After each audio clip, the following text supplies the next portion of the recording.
Good evening, everyone. On behalf of Torrent Pharma, I, Tejaswini Matre, welcome you all for this live video conference on updates of preterm labor. At Torrent, it is our endeavor to develop and manufacture world-class quality products at affordable prices and also provide a platform to share knowledge. With the support of eminent fraternity, in Ops and Gynae, this live video conference has been conceptualized as an academic forum where the mentors of Ops and Gynae can share their academic brilliance and practical experience. I would like to thank our esteemed speakers for sharing their valuable time. May I invite Dr. Bhaskar Pal to take the charge of this conference. Dr. Bhaskar Pal is an MD Physio from Mumbai, DMD, FSOG, FSCOG. Dr. Pal is a senior consultant gynecologist at Apollo Gynecals Hospital, Honorable General Secretary of Indian Association of Gynecological Endoscopists 2019-20.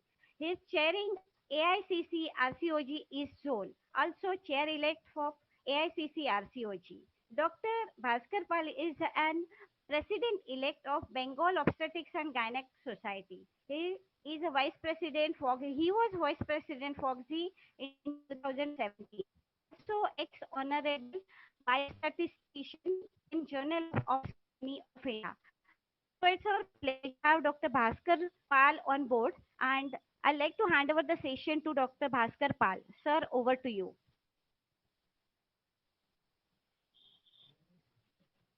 Thank you very much. I have a bit of internet issues. That's why I possibly am not visible well. Am I audible? Hello? Yes, sir. Okay. Um, Welcome everyone to this webinar on updates in preterm labor. And may I have the CV of my co-chairpersons. I welcome Dr. Sneha Bhuyar. Dr. Sneha is a very dynamic chairperson of the Study on Female Breast Committee of FOGSI 2019 to 2021. She's a consultant gynecologist based at Yavatmal, Maharashtra. She's recipient of the Champion of FOGSI Award, recipient of National Award of FOGSI Unsung Hero for outstanding work in rural obstetrics in 2007. She's recipient of Dr. Anandibai Joshi Award for Outstanding Female Doctor of the State by Government of Maharashtra in 2005. Recipient of Appreciation Award of Public Awareness Committee FOGSI in 2018. She's a National Adolescent Trainer of FOGSI, President of the Yavatmal Society in 2007-8, Founder President of ISOVAR Vidarbha Chapter 2018-19, Organizing Chairperson of Criticare 2018, Coordinator of Cancer Service. Hello. Coordinator of Cancer Cervix Project FOGSI 2010, Coordinator of Ankur Project FOGSI 2014, ongoing research on menopause, cancer cervix, and iodine deficiency in pregnancy, life member of FOGSI, ISAR, IFS, ISOPAB, and IMA. She worked actively in rural obstetrics, medical disorders in pregnancy, female breast, and young talent promotion committee. She's delivered talks in various regional, state, national, and international conferences, and she served as assistant professor at Government Medical College for 5 years. Welcome, Sneha. And may I welcome my other co-chairperson, my dear friend, Dr. Dibyendu Banerjee, who's currently the president of the Bengal Obstetrics and Gynecological Society, and from whom I will take over whenever the pandemic permits. He's a consultant gynecologist at Bhagirathi Neotia Women and Child Care Hospital, Columbia Asia Hospital, MRI Hospital. He's the head of the department of Charnock Hospital, and he's a member of the ART cell of FOGSI. May I request Dr. Sneha and Dr. Dibyendu to introduce the two guests of honor and take the webinar forward.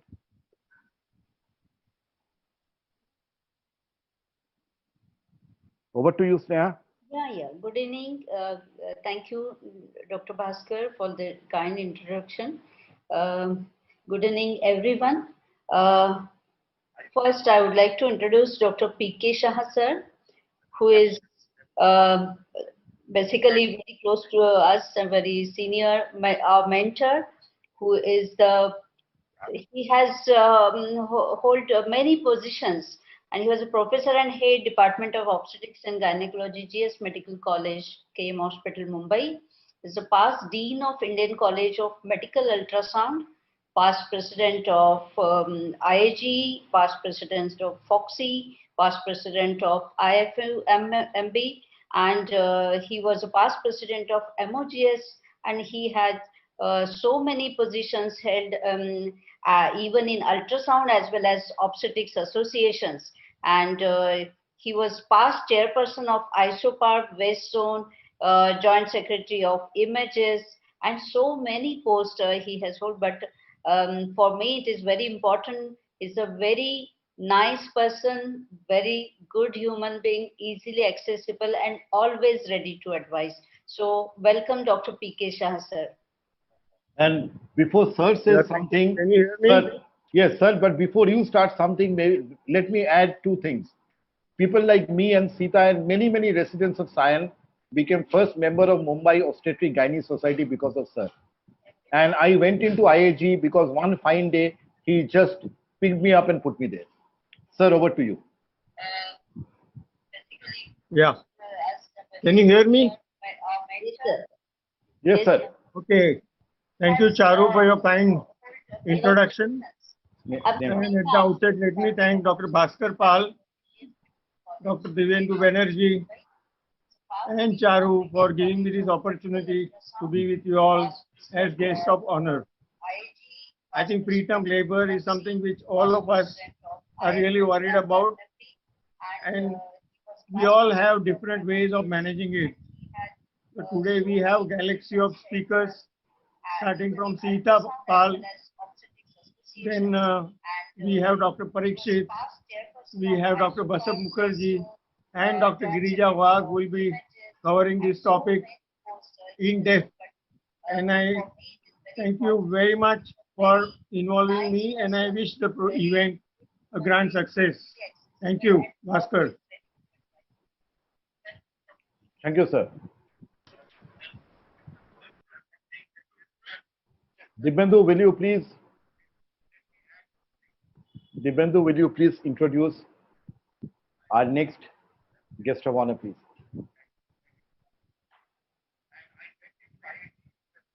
Of Ops and Gyne, Surya AIC 2017 to 2021. She was the president of ISOPAR 2000, president of organization 2015-18, president FOXY and ICOG 2015. FOXY representative to AOFOG, representative from 2015 to 17, chair of the Association Committee from 2017 to 2018, president of MOS 2013-14, professor and unit chair chief of LTM Sion. She left Sion in 2009 and she has been a teacher at FOXY Gestosis Hypertensive Disorders in Pregnancy Certificate course, done 105 so far. Conceptualized FOXY Youth Mela for 300 and continuing the activity still. GCPR 8 guidelines into Niro, the ICMR committee, and continuing to 2020.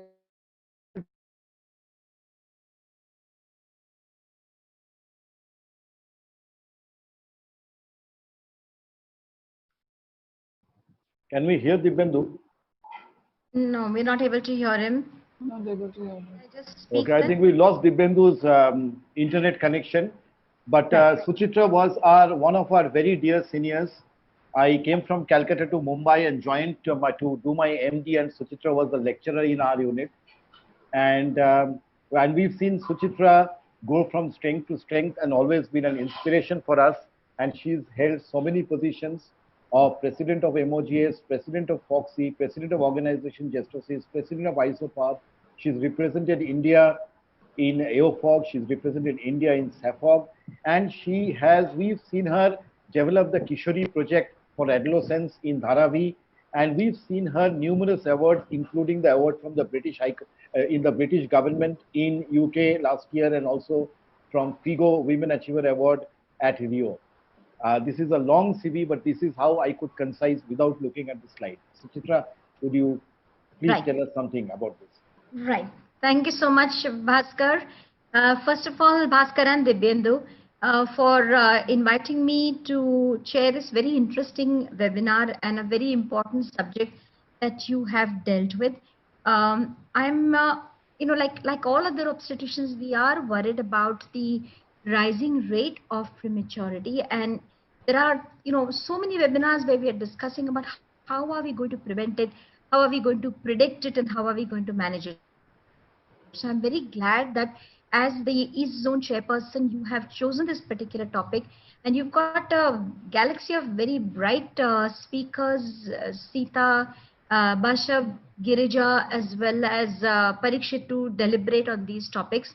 And I'm sure that, we'll have numerous questions that will come up for this particular webinar. So I'm sure, whoever is going to be moderating the sessions, watch out in the chat box. And Sneha and Dibyendu, thank you very much for being ultimately, as chair of the AICC RCOG.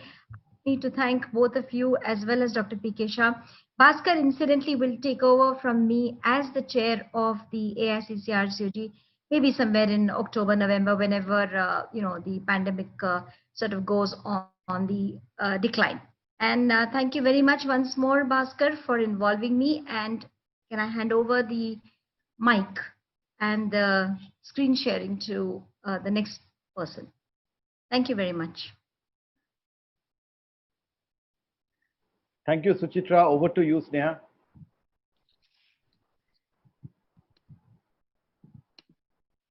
May we have the next slide, please? I'm very glad to introduce our friend Dr. Sita Ramamurthy. She's a consultant, obstetrician and fetal medicine consultant at Apollo Gleneagles Hospitals, Kolkata. She has done advanced obstetric ultrasound training, diploma, RCOG, RCR, and she was managing committee member of Bengal Obstetrics and Gynec Society. She was East Zone coordinator for Imaging Science Committee, FOXY, and she is member of RCOG Eastern Zone Representative Committee and honorary treasurer for Society of Fetal Medicine Kolkata chapter. She is also the clinical secretary of ISOPAP Kolkata, and I'm very happy to present you Dr. Sita Ramamurthy, who is a very able candidate for this post of chairperson Imaging Science Committee, and I wish you all the best, dear Sita. Over to you, Dr. Sita. Thank you so much, Dr. Sneha, for those kind words and for the encouragement. And at the outset, I'd clearly, I'll start sharing my screen, but can you please unshare the screen? But before that, I would like to personally thank Dr. P.K. Shah sir and Suchitra ma'am, who've been my teachers and our mentors, our guides and friends as well. So whenever we need any advice, any help, they're always there, be it medical, be it any sort of advice. So thank you for being there, for being our inspiration, and for always guiding us. So today we are going to be talking about preterm labor, and I'm going to be talking about ultrasound prediction of preterm labor. So I'll share my screen. Yeah. So that's me for you in the next slide here. And basically, as Suchitra ma'am has said, the magnitude of the problem is immense. And the WHO says that every year an estimated 15 million babies are born preterm. And of course, with the rising number of ART pregnancies, this number is rising because there are a lot of iatrogenic preterm births. Preterm birth complications are the leading cause of death among children under 5 years of age, responsible for approximately 1 million deaths in 2015. And if you go to see, sub-analyze them, 3/4 could have been prevented with current cost-effective interventions. And across 184 countries, it ranges from 5% to 18%, but unfortunately, India still tops the list of 10 nations that contributes to almost 60% of the world's premature delivery. So we still have we're still looking only at the tip of the iceberg when we're looking at preterm deliveries. And essentially, when we talk of preterm birth, there are mainly two reasons for this failure to reduce preterm birth. Because there is an absence of an effective screening test which we can apply to across the population to identify the women at high risk. And there is even if we tend to identify, there is still a lack of an effective intervention to prevent this complication. So whatever we have in our armamentarium, we have to make the best use of it and treat our patients with it. So when we look at preterm birth before 34 weeks, 2/3 of them are spontaneous. Out of them, 15% are because they've had previous preterm births, and 1/3 are because, the late preterm births where because of obstetric indications or maternal or fetal, we tend to deliver them. But it is the spontaneous ones where we are concerned, we are not able to predict or prevent. So for prediction, several methods have been developed over the years to identify both asymptomatic and symptomatic women at risk. And whatever tests we have at the moment currently for the prediction can be divided into 3 general categories. And one of the most important risk factor is history of previous preterm birth. So where there is one previous preterm birth, the risk is 15% and increases to almost doubles to 32% when there is a risk of previous 2 preterm births. And then with evidences, we have seen that ultrasound measurement of cervical length is a good predictor, which we'll talk about. And of course, biochemical markers are also there to aid us. So what's the rationale in using cervical length for predicting? Because cervix is a dynamic structure. And we all know that with increasing gestation, as in pregnancy goes on, it physiologically shortens. And so cervical shortening, as we would know physiologically, is one of the first steps in the process leading to labor. And this happens actually much earlier, by weeks before labor can happen. And that is why we're trying to catch it early, and we can do something before it proceeds to active labor. And whenever we talk about labor, obviously we know that the effacement begins at the internal os and progresses caudally. So all these physiological factors that we are trying to see during ultrasound and pick them up as early as we can.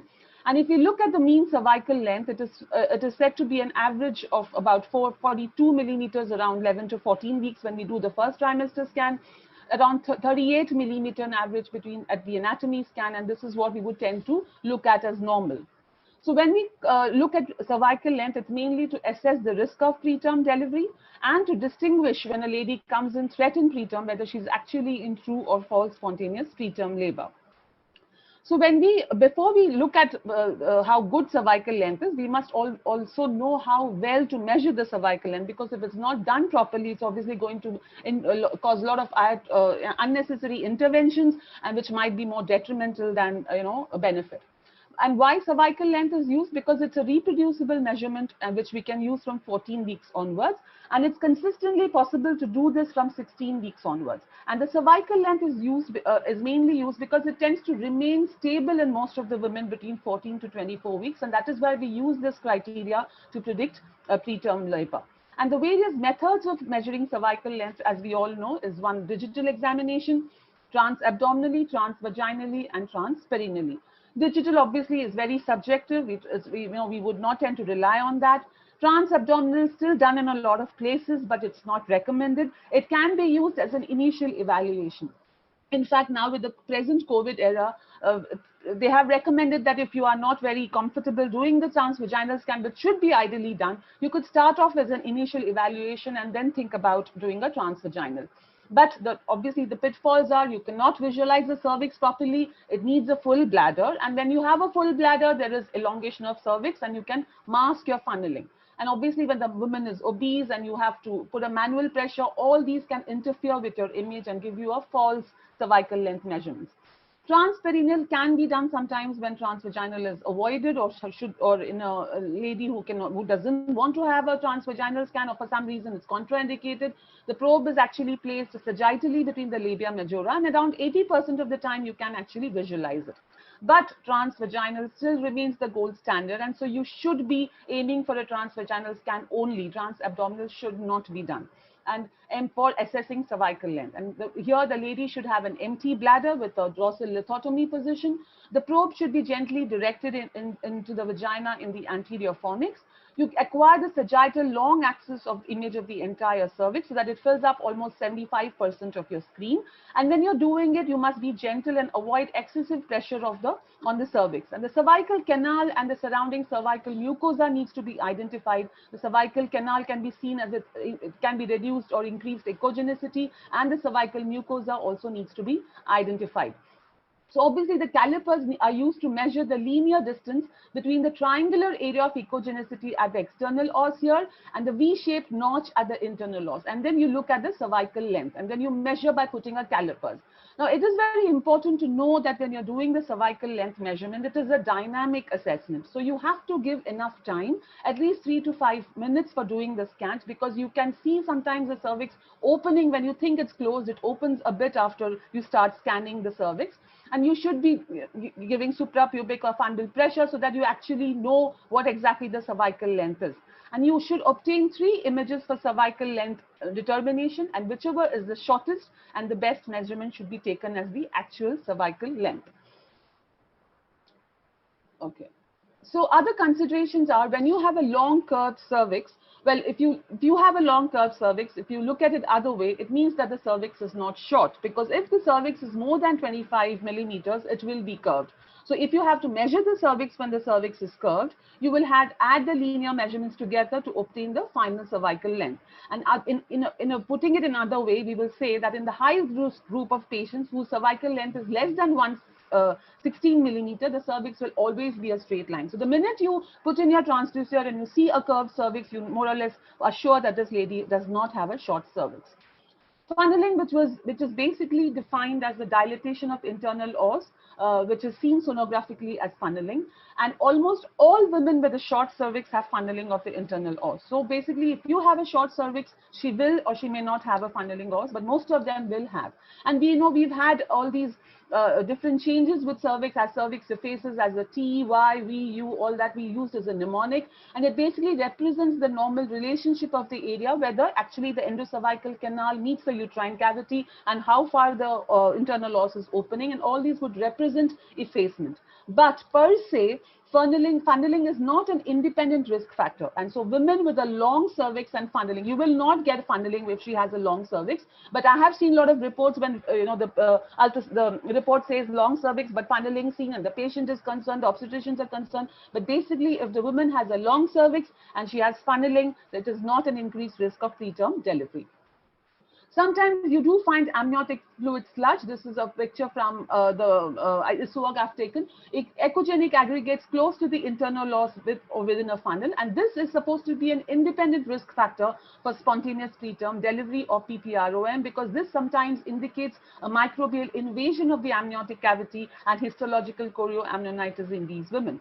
But of course, you must tend to care should be taken that you don't mistake it for a sludge when it's actually a low-lying placenta or a vasa previa. So why short cervix? And now they have said that short cervical length, this was all the study here earlier in 1996, they said that short cervix in the second trimester is a strong predictor of subsequent spontaneous preterm birth, and it has a 92% specificity. And when they looked at all the measurements, they found that 25 millimeter before 24 weeks was the cutoff, the 10 centiles. So that is why they've used as 25 millimeter, like we use an expected fetal weight or AC as a 10 centile for growth restriction. Similarly, cervical length of 25 was considered as a 10 centile. So anything below, falling below that, would considered as high risk. And a lot of meta-analysis of randomized trials have shown that with therapeutic interventions, especially when the diagnostic threshold was 25 millimeter, there was a 30 to 40% reduction in preterm labor. So when it comes to screening, whom do we screen? Well, we all know we have to screen high-risk women. There is no doubt about that. There is consensus. In fact, there was a systematic review in 2018 that all high-risk women, especially when you look at them from their maternal characteristics, they have to be screened. And this screening has to be started from 14 to 16 weeks. But the issue is controversial when you have to do universal screening. Well, universal screening is usually done at 23 weeks, but whether we should do it for all women is the issue. Screening is usually discontinued after 24 weeks because whatever interventional trials have been reported, they've all been before 24 weeks. And definitely it's not very useful also after 30 weeks because there is physiological shortening even in women who are destined to deliver at term. So we're going to falsely increase the anxiety of both the obstetrician and the patient. So the Fetal Medicine Foundation as well and reported that in a model combining cervical length and obstetric history provides a better prediction of spontaneous preterm birth than either factor alone. And for a screen positive rate of 10%, the detection rate was about 80% for birth less than 28 weeks and 60% for 28 to 30 weeks and 50% for birth at 31 to 33 weeks. So when you combine cervical length and maternal risk factors, it does give a good prediction of preterm birth. So what are the universal screening proponents? Well, the ones who agree with universal screening have said that there is a potential to reduce preterm birth. In fact, there was a large observational study which showed benefit in 2016. And there was a meta-analysis of randomized trials that treatment of such women, that is universal screening, who were found to have short cervix with vaginal progesterone, it did reduce the rate of preterm delivery before 34 weeks and significantly reduces neonatal morbidity. They also felt that it is cost effective, if it is reproducible, there is no problem in universal screening. And we do have the evidence that progesterone prevention and prevention of spontaneous preterm birth, which was reported, it is acceptable to more or less all patients if you counsel them properly, and not like the other screening tests. This can be used and used widely available. But the opponents do say that there is lack of quality assurance here. We still have patients who are not very acceptable to this. We need qualified imaging centers. And the most important issue is there is increased intervention when there is misinterpretation of these results, or you tend to intervene more. And in fact, meta-analysis of randomized trials in 2019 said that there was insufficient evidence to recommend for or against routine cervical length screening for all pregnant women because of limitations of the included trial. So that is what we have regarding universal screening. And so when we come to recommendations in asymptomatic women, what are the societies that recommend us? The Society of Maternal and Fetal Medicine says that based on evidence, general population screening cannot yet be universally mandated. But for those who wish to screen their patients, including low risk, it may be considered reasonable, provided you strictly adhere to guidelines and you measure them between 16 to 24 weeks. The SOGC Canada says that universal screening cannot be mandated and more research is warranted. ISWAG also says there's insufficient evidence to recommend universal screening. RANSOG, the New Zealand, said cervical length measurement should be considered and should be taking a two-step approach of abdominal scan first, followed by transvaginal scan. And lastly, FIGO says that it does recommend measurement in low-risk population and should be performed in all pregnant women, especially at the time of anatomic scan, which is what most of us follow. What about high-risk women? Well, in high-risk women, especially if she's had a history of preterm delivery before, we need to start her scanning between 16 to 24 weeks. Ideally, we would start at around the 11 to 14-week scan itself, and we need to do it with every 1 to 2 weeks. And of course, we all know serial screening is more effective in these women. What about special circumstances? If this lady has had a history of treatment for cervical dysplasia, they have said that cervical screening is the same as that of asymptomatic women, so there is no change in them. If the lady has had a cerclage done and then you want to check her cervix, there is no benefit actually. There is insufficient data when you're going to recheck her cervix once the cerclage has been done. What about threatened preterm labor? Cervical measurement may be used as an adjunct to digital examination. And here they say that a cutoff of 15 millimeter is taken as the optimal cutoff, where you would have an 81% sensitivity and 83% positive predictive value. With conjunction with fetal fibronectin with a cervical length of 20 to 29 millimeter, some people have suggested if it's negative, you give no treatment, and when it's positive, you need to intervene with corticosteroids and others. If the lady has a preterm pre-labor rupture of membranes, again, there is insufficient data. If there is placenta previa, again, you don't need to do just a transvaginal scan just to assess the cervical length, provided she doesn't have any other features. What about screening in the first trimester? There is conflicting evidence on screening of cervical length in the first trimester, but some studies recently have shown that if there is an association between the first trimester cervical length and risk of short cervix in the second trimester, but screening in the low risk is still not cost effective. So again, if you have to look at universal screening, maybe you should not be doing that, especially for screening methods, but if you're in a high risk, you should be screening them from their first trimester as well. What about multiple pregnancy? We know that multiples, higher order multiples, the risk of prematurity is definitely higher. So they can be screened at 14 to 18 weeks and again at 20 to 24 weeks. But most of them, around 18%, not most, rather 18% will have short cervix by 22 to 24 weeks. And studies have also shown that mid-trimester cervical length assessment can be a poor predictor of preterm birth in less than 32 weeks in multiple pregnancies. So the fetal medicine does say you have to screen between 22 to 24 weeks, but the Society of Medicine of Maternal Fetal Medicine does not recommend in multiple pregnancies due to lack of effective interventions. So what are the newer modalities which are still in research? Like cervical elastography can be used. It is promising but has technical implementations and limitations. Cervical consistency index has been reported where you measure the AP cervical diameter, and then that has been reported to be more effective. And sometimes you can do the uterocervical angle in second trimester, but all these we have to be done in only research settings now. So currently, with all this evidences, we can say that the recommendations would be for singletons, if there is a prior spontaneous preterm birth, we would start them on progesterone, which we'll listen to. Serial cervical length screening every 2 weeks from 14 weeks onwards. And you may offer Circular. This is again very debatable if the cervical length falls below 25 millimeter before 24 weeks. If there is singletons, no prior preterm birth, transcervical cervical length then 25 millimeter, whether you should give progesterone, and if the cervical length is less than 15 millimeter, whether cerclage has any role, and there is still no documented evidence whether pessary also helps here. So the key points today would be that the current threshold for short cervix is 25 millimeter. Transvaginal stand still remains the gold standard, which is ideal, more sensitive and reproducible. Short cervix is still a very strong predictor of preterm birth in high-risk women. So sonographers and practitioners should receive specific training in acquisition of these and interpretation of cervical imaging. And practitioners who implement universal screening should follow strict guidelines and protocols. Thank you so much for your patient hearing, and I'll be happy to answer any questions. Thank you. And do we take the questions at the end? We'll take the questions at the end. Yeah. Sneha, comment, Bhaskar? Yes, please. Sita, I think that was a fantastic presentation because thank you so much. Great clarity you brought out what are the different society recommendations, and I think the final take-home message is very important that yes, you can still offer it to low-risk women at the anomaly scan because that's a scan which we do most of the time. And well, I'm very happy to also tell everybody that Sita is going to be contesting for the post of chairperson of the imaging sciences, and I hope that once you get elected, you will take some training sessions. Absolutely. The people, particularly in exactly determining the cervical length. Absolutely. Sita, very good. Keep it Thank up. you so much. Thank you, madam. Thank you. Thank you, Dr. Sita, for your lucid talk, and you made a very difficult subject look very easy or sound very easy. So we would move on to our next speaker, that is Dr. Basam Mukherjee, who will be talking about the use of progesterone in preterm labor. Dr. Basam Mukherjee, can I have his CV, please?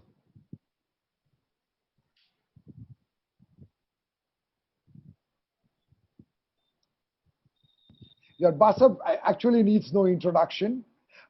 He did his medical schooling from CMC Vellore. He's a FIGO coordinator of South Asia Safe Abortion Committee. He's a clinical examination for RCOG examinations in India. Member Governing Council of ICOG 2015 to 20, Honorary Secretary Bengal Obs and Gynae Health Society 2018-19. He got the Young Gynecologist Award from AOFOG in 2011 at Taipei. He's a past chair of the Family Welfare Committee FOXY 2013 to 15, Vice President-elect FOXY 2021-22, and he's the Organizing Secretary AICOG 2022. That, ladies and gentlemen, is Basam Mukherjee for you. Basam, the floor is yours. Thank you, Dr. Banerjee. Thank you, Dibenduda. I'll start screen sharing as the other screen sharing stops. Yes, thank you very much. And thank you, Sita, for giving very lucid clarity to the topic. And thank you, Dr. Bhaskar Pal and AICC RCOG for accommodating me in this very nice scientific symposium. I think it is a perfect start to preterm labor and a very, very focused topic so that we really can't divert from anything. So progesterone to prevent preterm labor, very, very specific by Dr. Bhaskar Pal, and I try to keep it very specific to the topic. I think progesterone, as we know the name, is something where it's a hormone which supports pregnancy. So we have ad nauseum have the discussion on progesterone in threatened miscarriage, in recurrent miscarriage, and now it's time to take the discussion a little further down the road where progesterone to prevent preterm labor.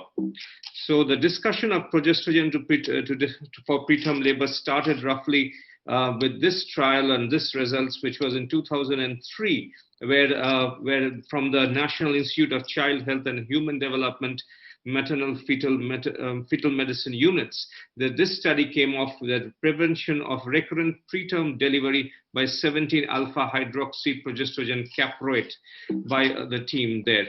So what was the study about? It was a double-blind placebo-controlled trial involving pregnant women with documented history of spontaneous preterm labor delivery. It was done in 9 centers of 16 to 20-week gestation, randomly assigned to a 2:1 ratio, where either the women got a weekly injection of 250 milligrams of 17-hydroxyprogesterone caproate or a weekly injection of a inert oil placebo, and it was continued till delivery or to 36 weeks of gestation, whichever earlier. So this was what the study was all about. And what they found in this study, the maternal outcomes, was that in less than 37 weeks, you said that when the progesterone injection was given, you had a 36.3% delivery, less than 37. It was 54 in the placebo, which is a relative risk well within the confidence intervals, showing that the 17-hydroxyprogesterone makes a difference at each of the categories which they had taken into, less than 32, less than 35, less than 37, that it is making a difference and it stands out and much better than placebo. So this is the neonatal outcomes in the same study. So here it's a birth weight less than 2,500 grams, intraventricular hemorrhage, necrotizing enterocolitis, and the need for supplemental oxygen in the neonate. And here is what you see, except for necrotizing enterocolitis, which was not applicable. These are the 3 sectors where you see both the birth weight as well as the intraventricular hemorrhage incidence and the need for supplemental oxygen, showing that there is definitely a benefit of giving 17-hydroxyprogesterone caproate, and it became one of the standards of care weekly injections, and that is how this study is quoted. So the treatment with 17-hydroxyprogesterone caproate significantly reduces the risk of delivery at less than 37 weeks. This is what we got to learn from this study, 2003 publication. It appears to be safe and no increase in the rate of congenital anomalies, so that those babies which were born were absolutely normal. And it is a very clear message there that weekly injections of 17-hydroxyprogesterone result in a substantial reduction in the rate of recurrent preterm delivery among women who were particularly at the high risk of preterm delivery, and reduce the likelihood of several complications in their infants, as we have highlighted in the slide before. So now this was all about 17-hydroxyprogesterone caproate.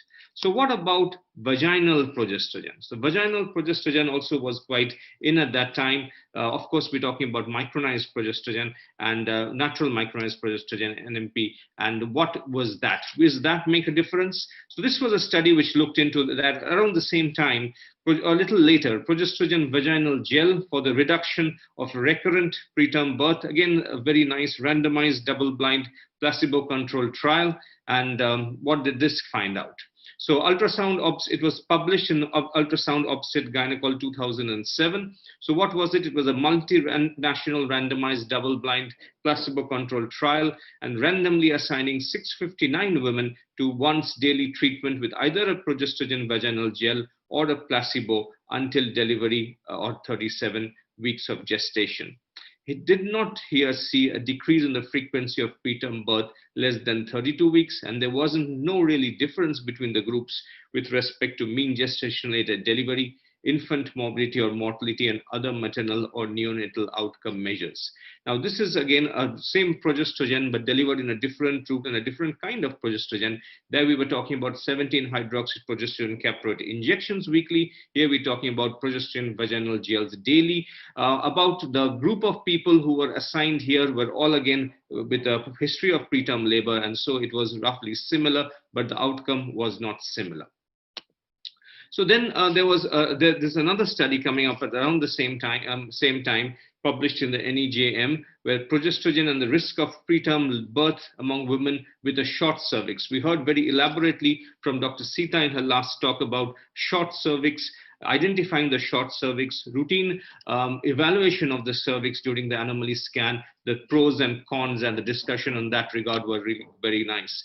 So here the cervical length was measured by a TVS at a median range of 22 weeks, so between 20 to 25, roughly median 22.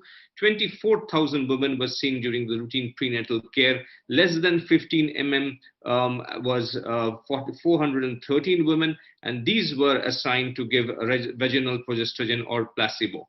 And the primary outcome was a spontaneous delivery before 34 weeks. And here they found that the delivery before 34 was less frequent in the progestogen group than the placebo group. But here they're showing something different. They're saying that progestogen makes a difference. If you identify the group, not going by history, but going by a sonography, where you're seeing a cervical length less than 15 in a routine case where you're seeing low risk women. So this is something very important. So if you're having a low cervical length less than 15, you're offering that woman a progestogen, then you have a chance of having the delivery prolonged or delayed and not labeling as preterm and having a delivery at a later rate, associated with a non-significant reduction in neonatal morbidity in this case, and no serious side effects again. So this is something interesting. So again, progestogen use, but in a different circumstance, in a woman with a short cervix, but this time reducing the rate of spontaneous early preterm labor.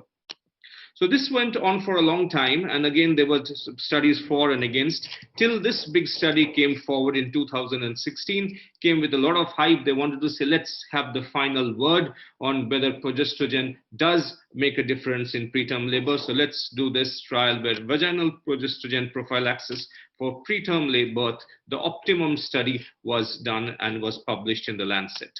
So what was it about?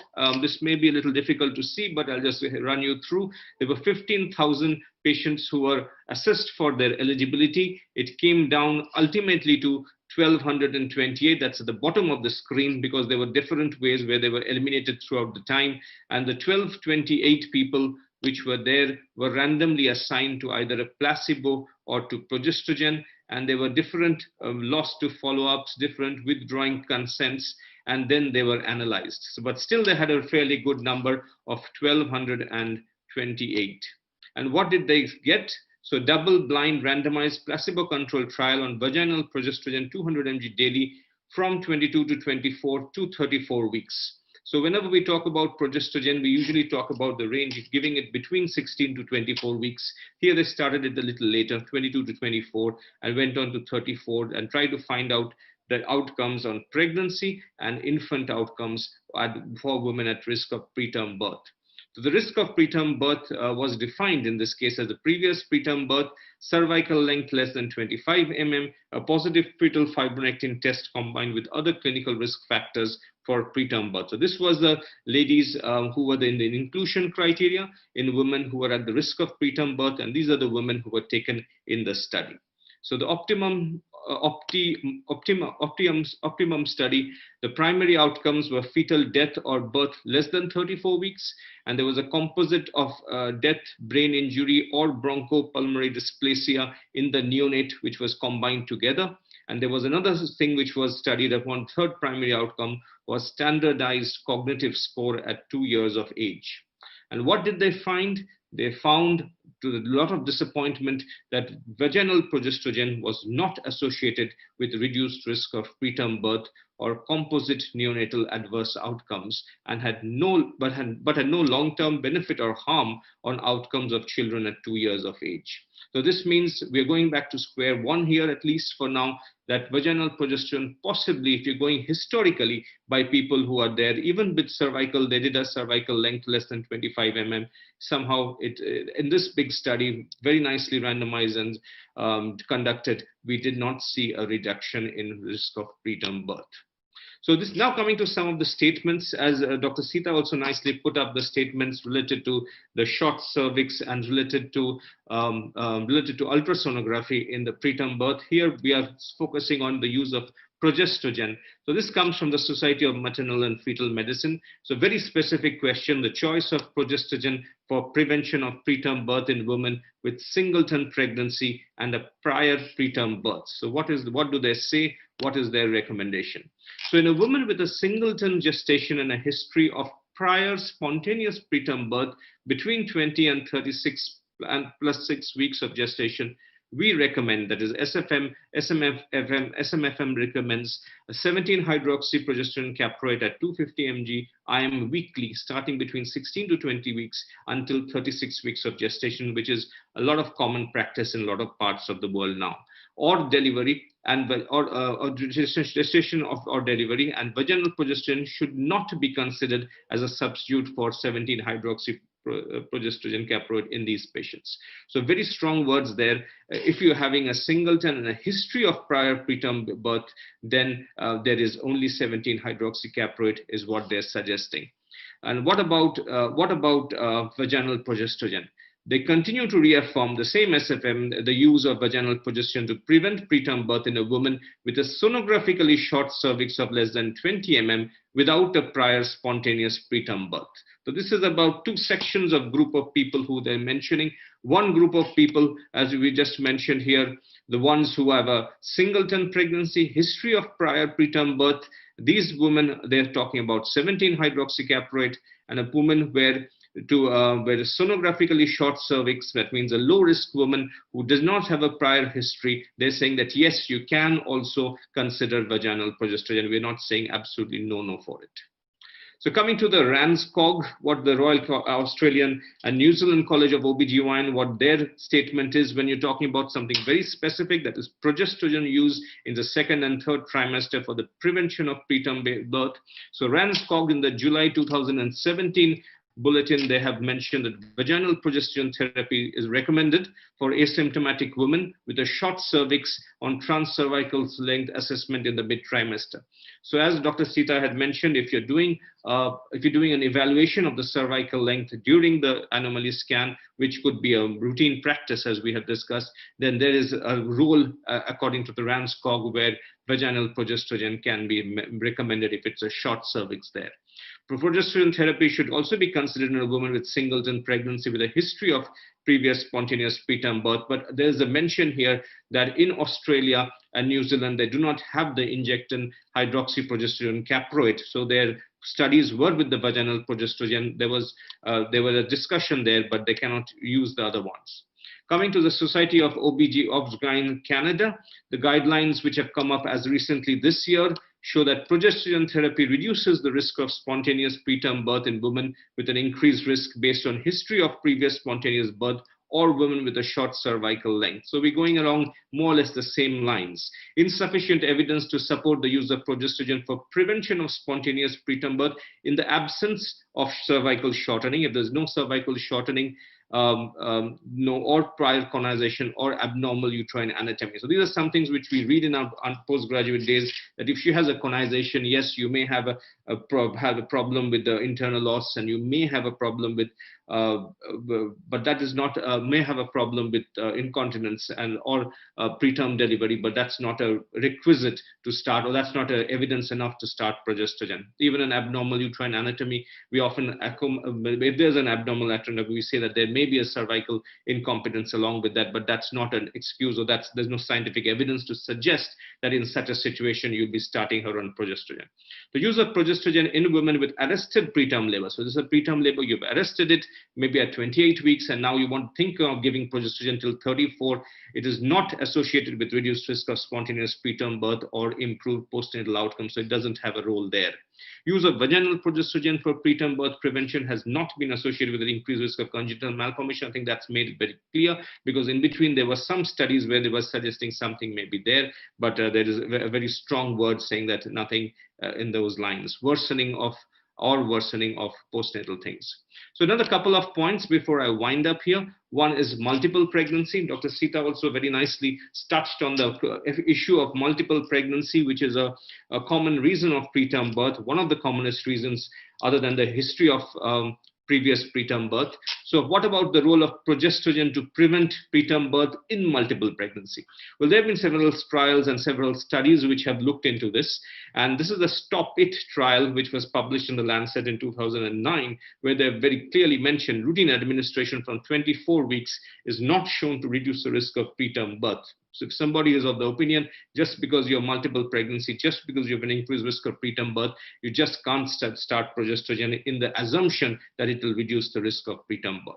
But what about multiple pregnancy with a short cervix? Now that's another subcategory, you could say. Progesterone use has not been able to significantly reduce the risk of preterm birth. So this is a group which possibly needs a little bit more focus and a little bit of more studies. In one meta-analysis, a significant reduction in preterm birth was seen. So this is the relative risk of 0.69, and in composite neonatal morbidity mortality which also was beneficial. So this study, which was done by Dernwald in 2010, was contraindicated, and by Romero in 2017 with the meta-analysis have got a different response, and they're saying that if there's a short cervix with multiple pregnancy, possibly there may be a role of progesterone. So we need to watch the space and see as more trials, more things come out. The next thing is the debate. The last part of my presentation is whether to do a cerclage vis-a-vis whether to go ahead with giving progesterone. So you have a short cervix, you have a lady who is a low risk, she's not a preterm labor. Then what will you do? Will you do a cerclage, or will you give her progesterone? So a woman who had a previous preterm labor, this is another section of it, or a mid-trimester loss, and have a cervical length of less than 25 mm measured between 16 to 24 weeks, are offered the choice of either prophylactic vaginal progesterone or prophylactic cervical cerclage, says NICE 2016. So you give women an option of this or this. But Ranscog, their approach is a little different. In the absence of any clear benefit of cerclage over vaginal progesterone in otherwise low-risk women with a short cervix, this is a little different from this case. Progesterone is usually preferred treatment due to lower risk of surgical complications. And generally, they have a flow chart which is clearly mentioned that the first line of treatment in a shortened cervix would be vaginal progesterone. If that doesn't work, in 2 weeks later, there's further shortening, that would be an indication possibly to go for a cerclage, but not at the first instance. So the debate still is on, and I think we will be hearing more about this. So the carry home message which is there is very simple. We have had several messages throughout this presentation. I think it's important for all of us to keep following the research and the changing guidelines which are generated by the international bodies from time to time. Thank you very much. Thank you.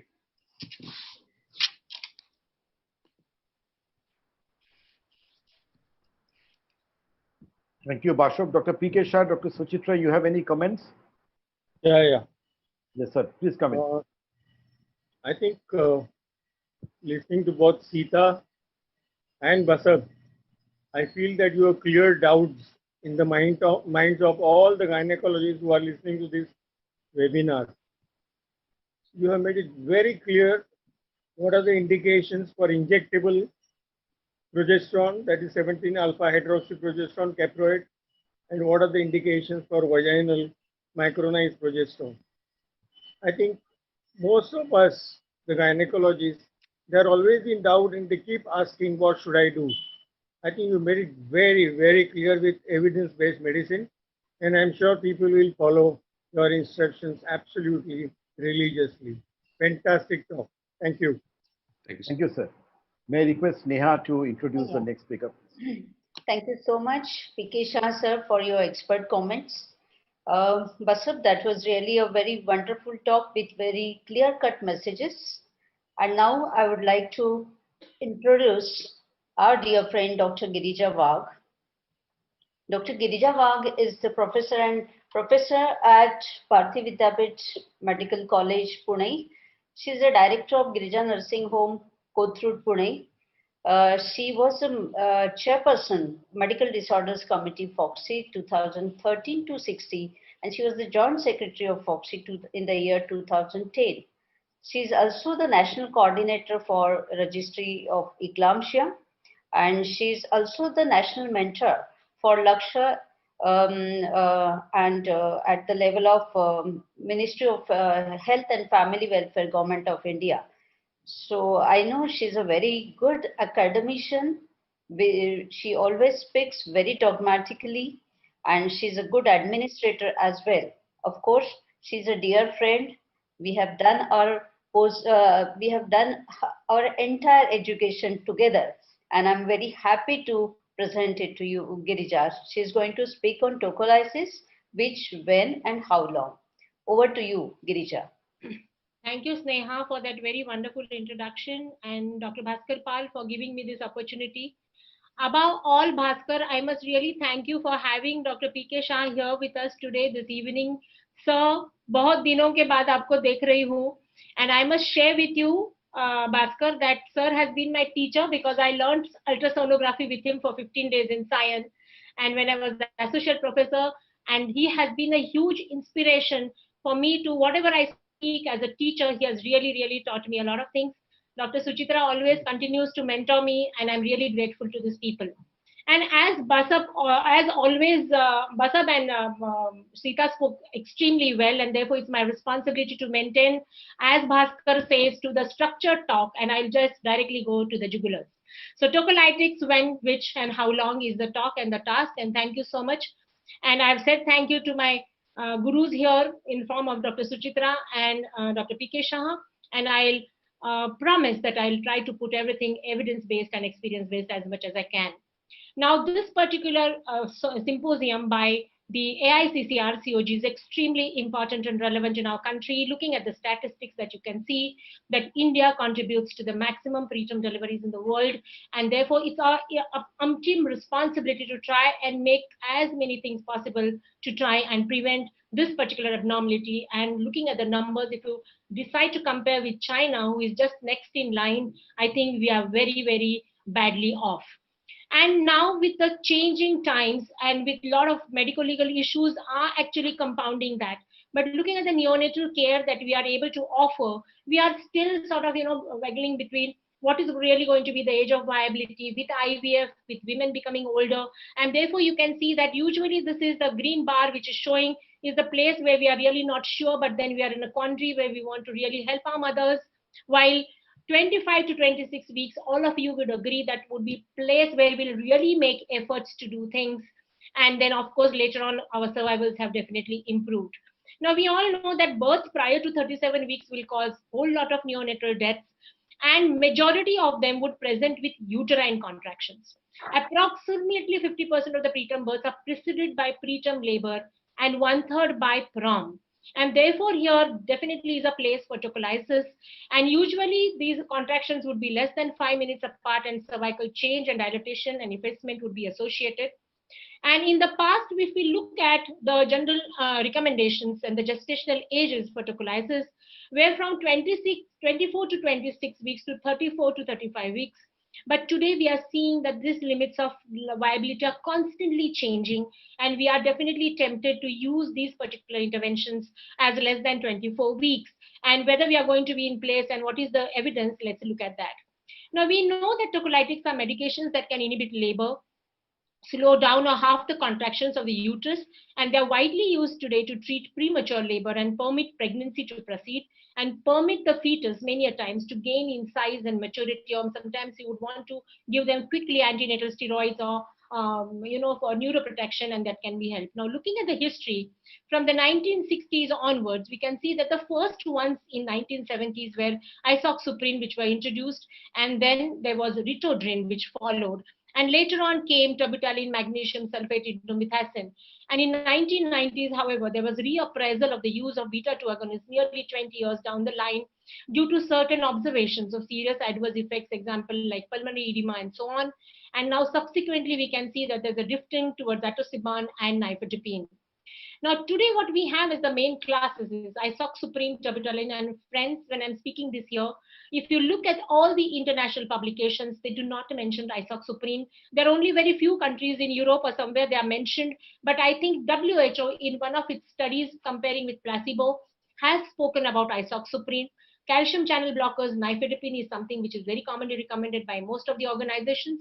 Magnesium sulfate as a tocolytic has waxed and waned. It was very predominantly used in America. Now again, there is a little bit of a reservation, and again, it is being coming back. Prostaglandins such as indomethacin, nitric oxide donors, especially nitroglycerin, is used whenever they are planning. Usually, fetal surgeons are doing this for whenever they are doing intrauterine surgeries. The problem with nitroglycerin is it also causes cervical dilatation, and therefore, many times we will see that we are not using it very commonly in our practices. And of course, the oxytocin antagonists like atosiban are also which are now available in our country. So if you classify tocolytics, apart from their mechanism of action or the drug types, acute tocolysis and maintenance tocolysis, I think should be again a newer approach looking at it, where beta mimetics, calcium channel blockers, magnesium sulfate and atosiban would be acute tocolysis, while maintenance tocolysis would be progesterone, indomethacin, and isosuprene hydrochloride. And I'm sure when I've written this isosuprene hydrochloride, which I added today morning, all your eyebrows must have gone into the scalp, but I'm going to give you an explanation why it has come up here.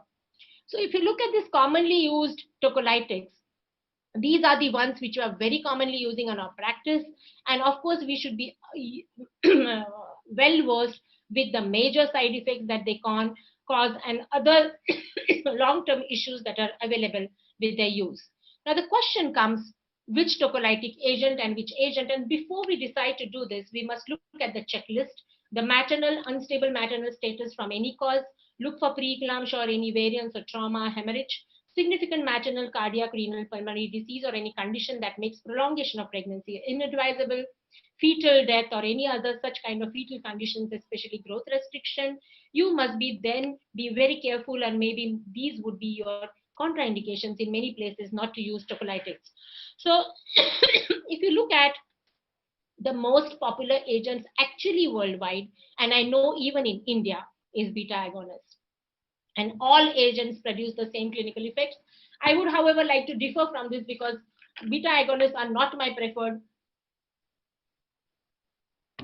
tocolysis personally, for the simple reason that I'm probably at a receiving end of a lot of high-risk patients, and therefore I have sort of moved on to nifedipine. Now let's look what the data says. And this is how nifedipine and atosiban have been said to be safer beta agonists now than beta agonists. Now, if you look at the overall action of tocolytics, there's a calcium channel blocker. Atosiban is an oxytocin receptor agonist. Nitrous oxide donors, prostaglandin receptor is blocked by these, and beta adrenergic receptor agonists are used to block these receptors, and progesterone is known to cause myometrial quiescence. And when Basab spoke about the injectable progesterone, I think it also has to be sort of looked at and given its own due in the whole sunlight to find out whether it's going to be useful. So the most common tocolytics recommended by most of the societies whom we follow are magnesium sulfate, indomethacin, and nifedipine.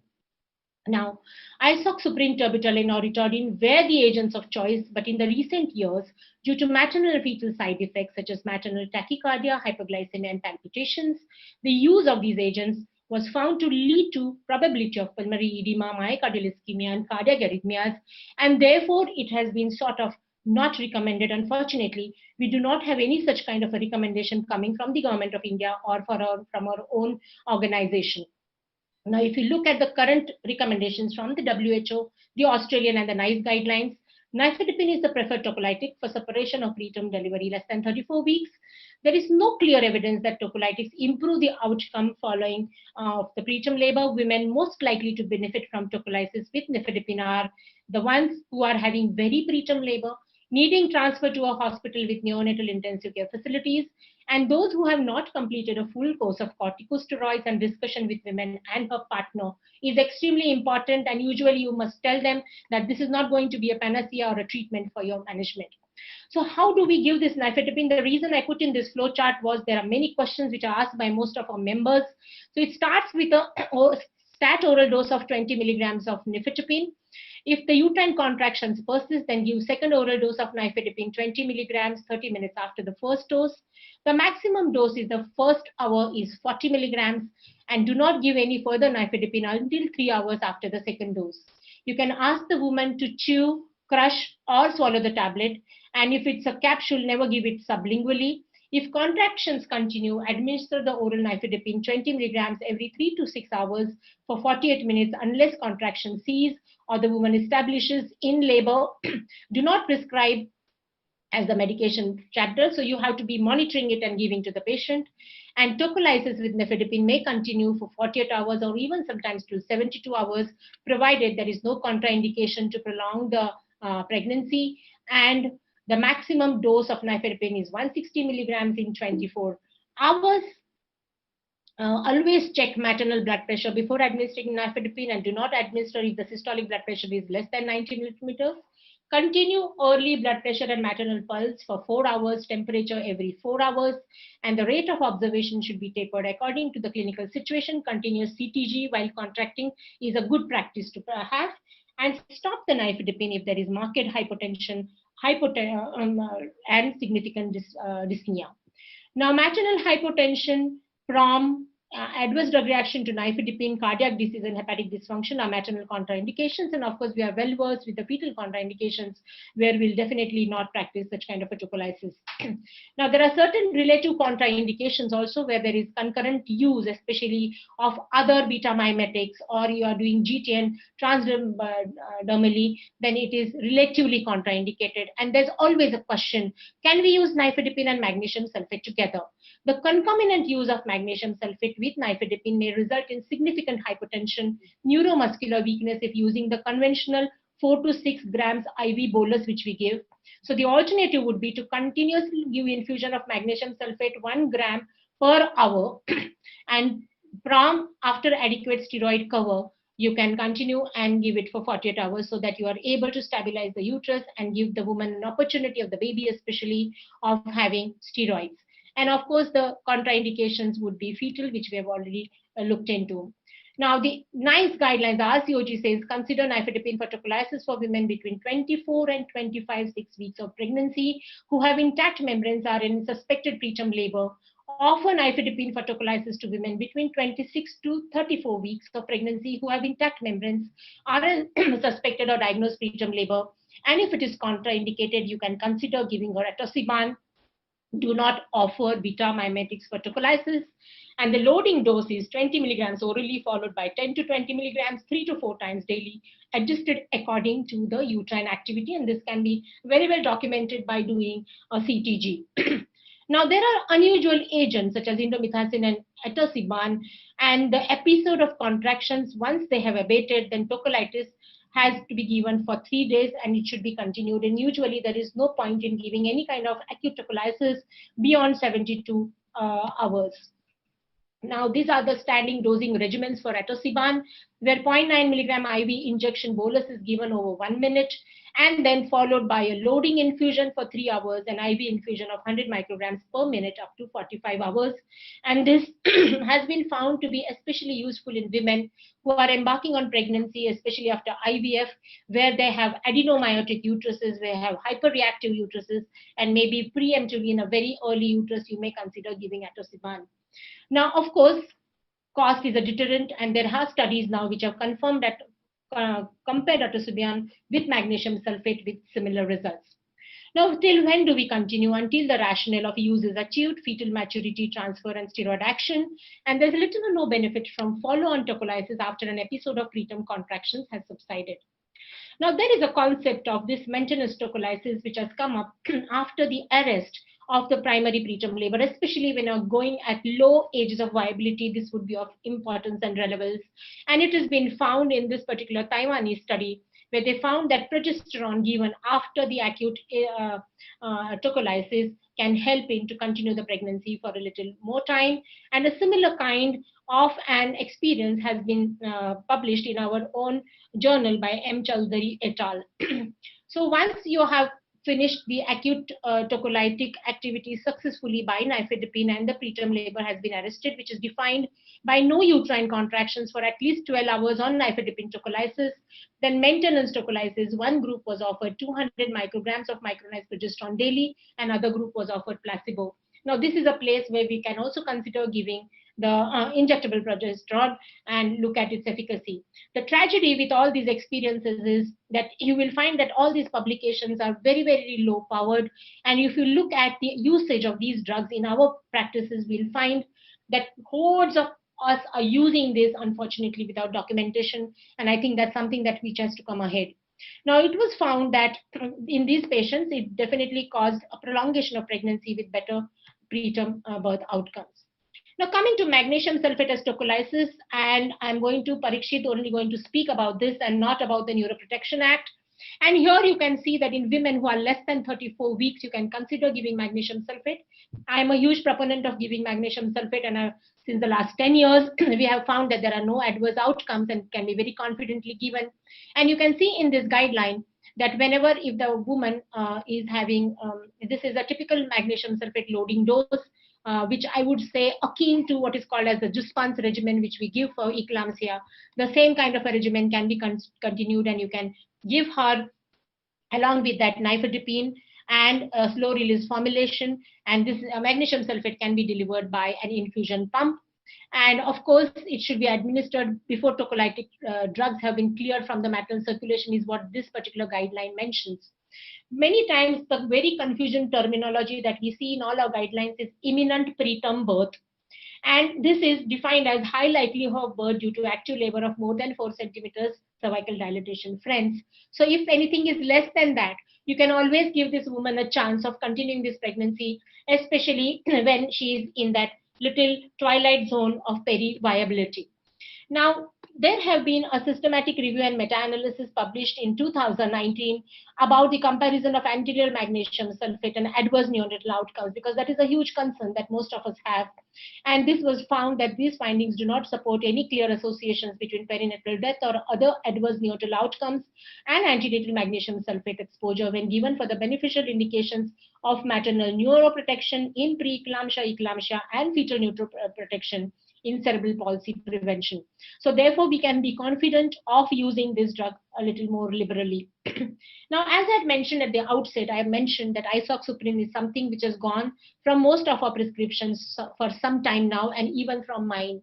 But then I came across this American Journal of Perinatology 2019 September publication, which mentioned and which studied the effectiveness and safety of isoxaprine hydrochloride as tocolytic agent in arresting acute threatened preterm labor and its role in maintenance tocolysis. And in this study, however, this is again a very low powered study, because there are only 50 cases which have been studied in this particular study, wherein they have first primarily given an isoxaprine hydrochloride infusion for uterine quiescence, followed by intramuscular injection of isoxaprine for the first 24 hours, followed by a retard formulation for the last 37 completed weeks. I still wouldn't have confidence in using this drug personally, because as I mentioned, that patients have presented to us with consequences. However, in this study, they did not find. The reason why I put in this study here is because I know many of our colleagues are using isoxaprine hydrochloride.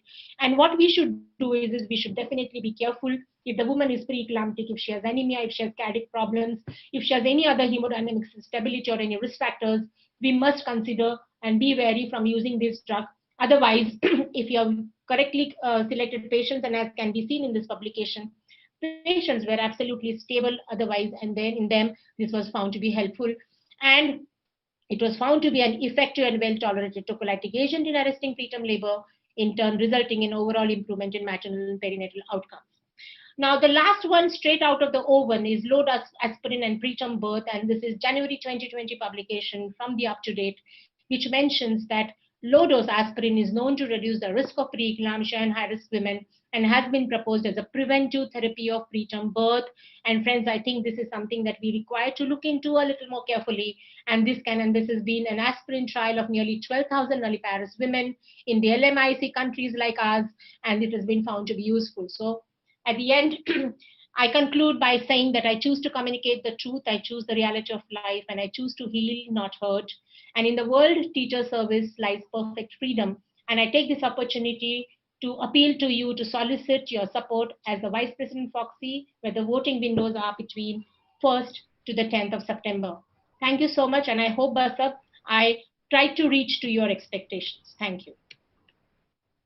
Thank you, Girija. And Girija, you've been a wonderful Joint Secretary of Foxy and a wonderful chairperson of the Medical Disorders Committee, and a dynamic personality in Justosis. And all the best for your Vice President elections. Thank you. Thank you so much. May I request Dibendu to. We were three lovely, clear, crisp, concise presentations, and those of us who know Parikshit, we know that Parikshit will maintain the same standards. Dibendu, please introduce Parikshit. Yeah. It's a pleasure to introduce Dr. Parikshit Tang, a close friend of ours. Can I have the presentation, please?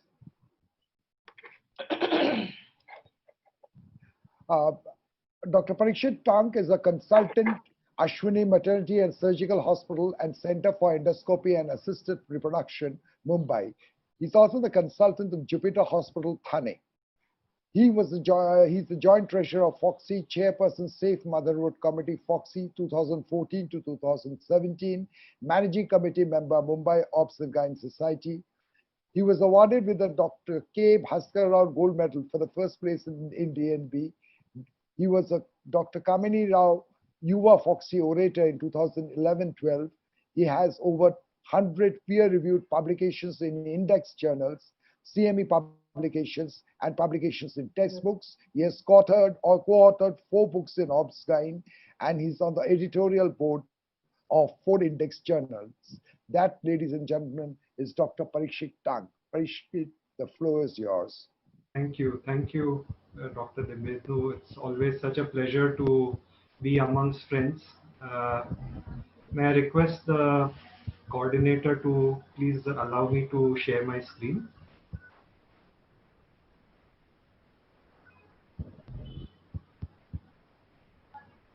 May I please request the coordinator to please allow me to share my screen? Tejaswini, can you please unshare the screen? Tejaswini, please unshare the screen.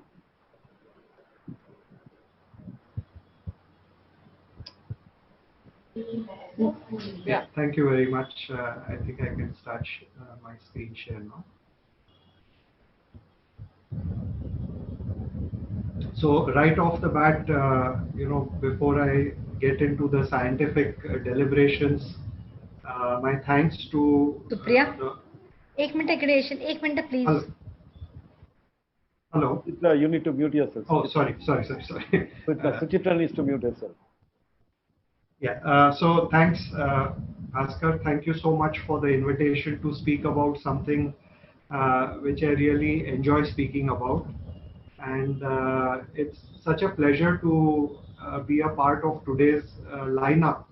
All wonderful people and wonderful friends, really, and it's a pleasure. It's a pleasure to be with all of you, and indeed an honor to be with Dr. P.K. Shah, Dr. Suchitra Pandit, and to share this space with everyone.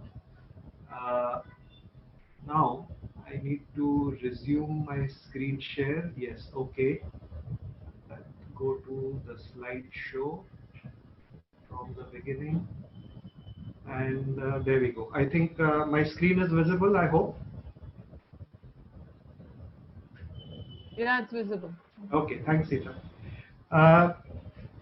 As Louis Pasteur said, in the fields of observation, chance favors only the prepared mind. And really the 2 drugs that I'm going to talk about today are largely, they have emerged because of what people have observed, how they've trained their minds to see things where others might not have.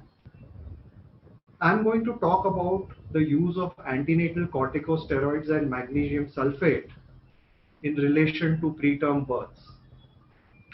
I must congratulate Bhaskar for very concise and very precise topics where the chance of overlap is at a minimum.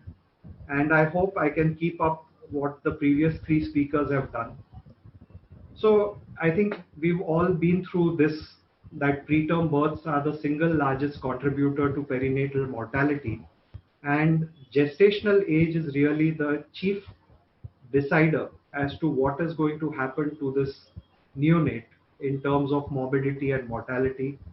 The three big ones which kill babies are respiratory distress, sepsis, and intraventricular hemorrhage. What's happened to median mortalities in preterm births? Well, there has been a trend of great improvements, especially since the late 80s and onwards, with the onset of the use of steroids in a widespread manner and better neonatal care facilities which have emerged. When we are talking about preterm labor, there are essentially three levels of prevention. The primary prevention is the magic bullet, which I don't know. I don't think we have anything over there. Secondary prevention, progesterone, cerclage, rest, and I'm talking about tertiary prevention. That means preterm birth is almost inevitable, and now we are going to try and salvage whatever we can in order to give the best chance for the baby who has been born preterm, and that is through the use of corticosteroids and magnesium sulfate. Just to draw your attention to the serendipity of antenatal corticosteroids, we owe it to two New Zealanders, Professor Ross Harvey and Sir Graham Liggins. And this is the scientific work which came about in a small shed a few miles away from the city of Auckland. And what they found was absolutely amazing. They were doing experiments on sheep to see what is the physiology of parturition, and large doses of corticosteroids were given to simulate what happens with the hypothalamo-pituitary adrenal axis. And in doing so, they found that the lambs which were born, they were surviving at equivalent gestational ages of what would be the human equivalent of about 25 weeks. So this led to them exploring the role of these corticosteroids. And then, of course, ever since the late 80s, this became a fairly routine practice in obstetric care. I reviewed this history. For those who are history buffs, you can go to the Jogi website. It's an old paper, 2008, and you can look up this history. It's fascinating to say the least. Ever since corticosteroids have become a known entity, this has been a part of any and every guideline which deals with preterm births. You can take ACOG, you can take RCOG, the Canadian guidelines. Indeed, the guidelines which have been put forth by our own government have empowered even ANMs to use antenatal corticosteroids when preterm labor is suspected or has started. So the trust base on this intervention for preterm labor is so high that it has become not only an essential component, it has become almost mandatory to give antenatal corticosteroids to the extent that it is now propagated to be used even by ANMs. So when should we use this? 24 to 34 weeks is when corticosteroids are supposed to be given. The optimal treatment to delivery interval is after 24 hours, but before 7 days. That's how you've got to time the delivery. What are the benefits that we are looking at? And these are widespread. Not only is there a marked reduction in neonatal mortality, this is basically through the improvement in the lung function by enhancing surfactant production, gas exchange, and improving lung volume. But it also reduces intraventricular hemorrhage, periventricular leukomalacia, and there's also less necrotizing enterocolitis, retinopathies, and platelet dysfunction. So all these translate into significant survival benefits for the neonate. What route and which agents? Well, oral therapy is not supposed to be used. Not only is it harmful, it increases the rates of neonatal sepsis and IVH, but the crossover through the placenta of cortisol and prednisolone is just not enough to accrue the neonatal benefits which are expected. So, which injectable agent to use has remained a bit of a controversial issue. What we have freely available in India is dexamethasone sodium phosphate. The regime is 6 milligrams, 12 hourly, 4 doses. Betamethasone phosphate also is supposed to be given by the same dosing schedule, 6 milligram, 12 hourly, 4 doses. However, the availability of betamethasone phosphate is sometimes a problem. What has been proposed is a little longer acting salt of betamethasone if we want to change the dosage schedule, and this is betamethasone phosphate acetate. This can be given as 2 doses 12 hours apart of 12 milligrams. Unfortunately, this salt is not available in our country at all. So what we have freely is dexamethasone. Occasionally you may get betamethasone. They are both equally effective at preventing respiratory distress. Betamethasone may have a slight edge. The reduction in periventricular leukomalacia is a little more with betamethasone as opposed to dexa. However, given the fact that availability is an issue, what the government of India has propagated and has talked about is the routine use of dexamethasone, 6 milligrams as 4 doses. That's the standard regime that we should be following. When should we not use corticosteroids? If there is a suspicion of systemic infection, sepsis, clinical chorioamnionitis, or the woman has widespread tuberculosis, miliary tuberculosis, then these are situations where corticosteroids should be withheld in view of favoring the maternal condition rather than curing any neonatal benefits. When are corticosteroids less effective? Now, here I want to be very clear that it's not that you should not give the corticosteroids, but the effect that it would have in these circumstances might be a little attenuated as compared to the usual effect. And this would happen if you have multiple pregnancy, maternal diabetes, if it's an Rh isoimmunized hydropic fetus, or it's a pre-viable pregnancy less than 24 weeks of gestation.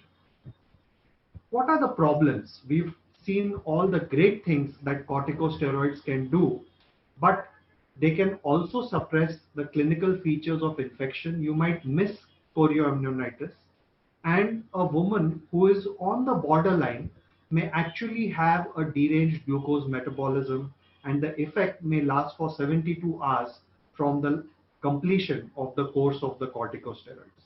So if you have a diabetic woman, it might make more sense to admit her, give the corticosteroids with good monitoring, adjustment of insulin doses, and so on. When should you repeat? And this was a trend which was quite common 15-20 years ago.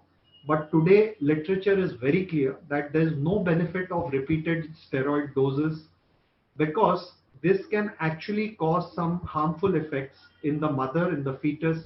It can increase the rates of infection, and fetal growth and fetal cortical function can also get affected by repeated doses. So that old philosophy of giving corticosteroids every week or every 15 days is completely given up now. Observational studies which have been done would naturally have an improving outcome, because as the gestational age increases, you will naturally see better outcomes. So the better outcomes are not because of the repeated doses of corticosteroids. They are simply because the fetus is now more mature and you're getting better results from that. Let's talk a little bit more about something which has come up recently, and that is the risks which antenatal corticosteroids may pose to the neonate and in the long term too. One of the first papers which drew attention to this is what is called the ACT trial. And this was published in the Lancet in 2015. What they found is that the interventional arm, that is babies who have had corticosteroids, the risk of maternal infection in those babies was 10% as compared to 6%. So that was statistically significant. And the overall 28-day neonatal mortality, if we look at per 1,000 births, was also slightly more in the group which received antenatal corticosteroids as compared to the control arm. However, the ACT trial had some problems. There were some issues with the ACT trial. The randomization was at a cluster level and it was not at an individual patient level. It was a study which was basically conducted in middle and low income countries, semi-urban settings, where neonatal care facilities were not necessarily what we have in urban setups today. Heterogeneous care settings were there. So, some women were looked after in primary health centers, in clinics, some in hospitals. But the most important thing was that gestational age was not always correctly established. And what the trial used was less than fifth centile of birth weight as a proxy for preterm births. So this is not necessarily the best way to assess gestational age at all. And all the other co-interventions were not controlled for. So these results do give some importance to the fact that there could be some risks with corticosteroids, but it was not the best of trials. There were certain limitations. However, more recently in JAMA in 2020, just a few months back, I think this was May 2020, this national retrospective data has come in from Finland over 11 years from 2006 to 2017. This was close to 700,000 births with a median follow-up of 5 years. And what they found is that any mental health or behavioral disorder, when it was studied, the babies or the children who had an exposure to antenatal corticosteroids, they had a slightly higher risk of developing some sort of mental health or behavioral disorder as compared to the group which did not have exposure to corticosteroids. Now, whether this is a impact of the survival of these babies who are destined to be born preterm, or whether it was an effect of corticosteroids, is something that could be debatable. But this effect has brought into focus some parting thoughts which I would like to share with you about antenatal corticosteroids. At the moment, what I can say is that standard obstetric practice recommendations should be followed, and we await more long-term data, especially that which comes from an observational kind of trial. We need to keep a sharp eye on the misuse or overuse in developed countries where access to steroids is not an issue. And there is no role for prophylactic or routine antenatal corticosteroid administration in women who do not have an imminent risk of preterm delivery. So if you have a set of twins who is doing very well, everything is going fine, don't just give the antenatal corticosteroids at 28 or 30 weeks. That's not supposed to be done as a prophylactic or routine treatment. Now, let me come to the neurology of preterm births, which brings me to the magnesium sulfate part of my talk. The slide which I showed you earlier, just to reiterate, that intraventricular hemorrhage contributes to the third largest cause of neonatal mortality. And one of the serious problems that survivors from the NICU will have is cerebral palsy. And this is a serious long-term morbidity that these children would have. This peaks at about 28 to 30 weeks, and then fortunately, by the time it's 32 weeks, this incidence starts tapering off. Magnesium has emerged as a neuroprotector, and the pharmacological basis is similar to the effects that we see in maternal outcomes. It stabilizes the vascular responses in the brain. The cell membrane of the brain cell stabilizes. It has anti-inflammatory and antioxidant effects. And the effects, again, serendipity has come to our help. was seen basically as an unexpected and welcome observation in trials studying the anticonvulsant effects of magnesium sulfate in women with severe preeclampsia and eclampsia. This data started emerging in the 1990s, and that led to more investigations and trials of using magnesium sulfate essentially as perinatal neuroprotection. So what has come about in the studies and in the meta-analysis from these studies is that there is a significant relative risk reduction of death, moderate to severe cerebral palsy, and substantial gross motor dysfunction. That means basically parameters like being able to stand or walk on your own at 2 years of age. And if you look at the relative risk reduction, you've got everything ranging from zero point 0.6 to 0.85. So that's a significant reduction in the risk of these very serious outcomes. The number needed to treat, if we analyze, it would take 63 treatments to prevent one cerebral palsy. It would take 45 treatments to prevent cerebral palsy or one neonatal death. And this compares very, very favorably to the type of NNTs that we are used to seeing when we are talking about interventions in preterm birth and improving outcomes. This effect of magnesium sulfate becomes more marked as we look at the lower gestational ages, and this has again been reiterated in the Canadian guidelines, which came out a little earlier last year. So the recommendations on the use of magnesium, again, it has been quite well accepted. The WHO, the Canadian guidelines, American guidelines, even the Cochrane database, the neuroprotective effects of antenatal magnesium sulfate therapy is now an established kind of intervention that we should practice, especially for fetuses before 32 weeks. Some guidelines go on to say that you could still have some value from this intervention up to 34 weeks. So personally, we use it till 34 weeks. How should you administer magnesium?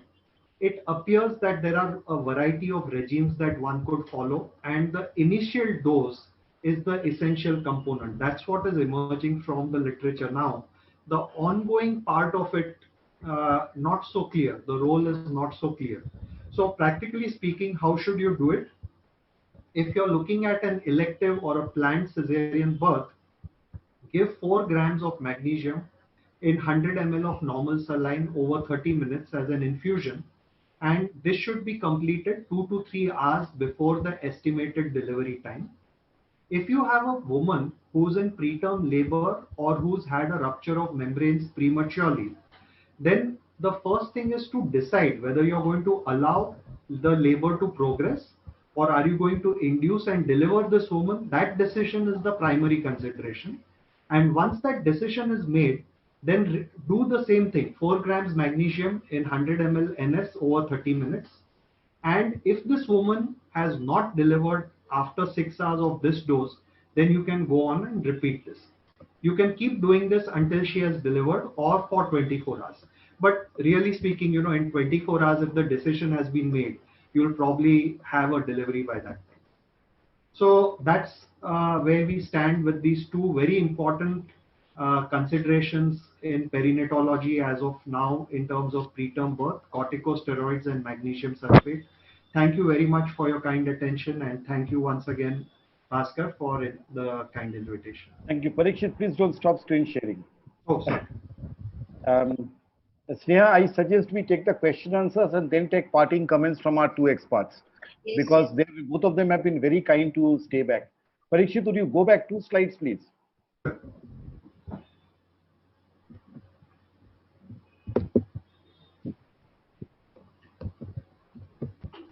This one? The previous one. This one? Yeah. See, this one you put it at 1 gram per hour, initially 4 grams, and then 1 gram per hour for 24 hours. So is that also an option? Yes, all these 5 are WHO recommended options that one could use. And as of now, we don't have data to compare, whether one of these is better than the other. So it seems like the important thing is to get that 4 gram initial dose in, and then take it from there.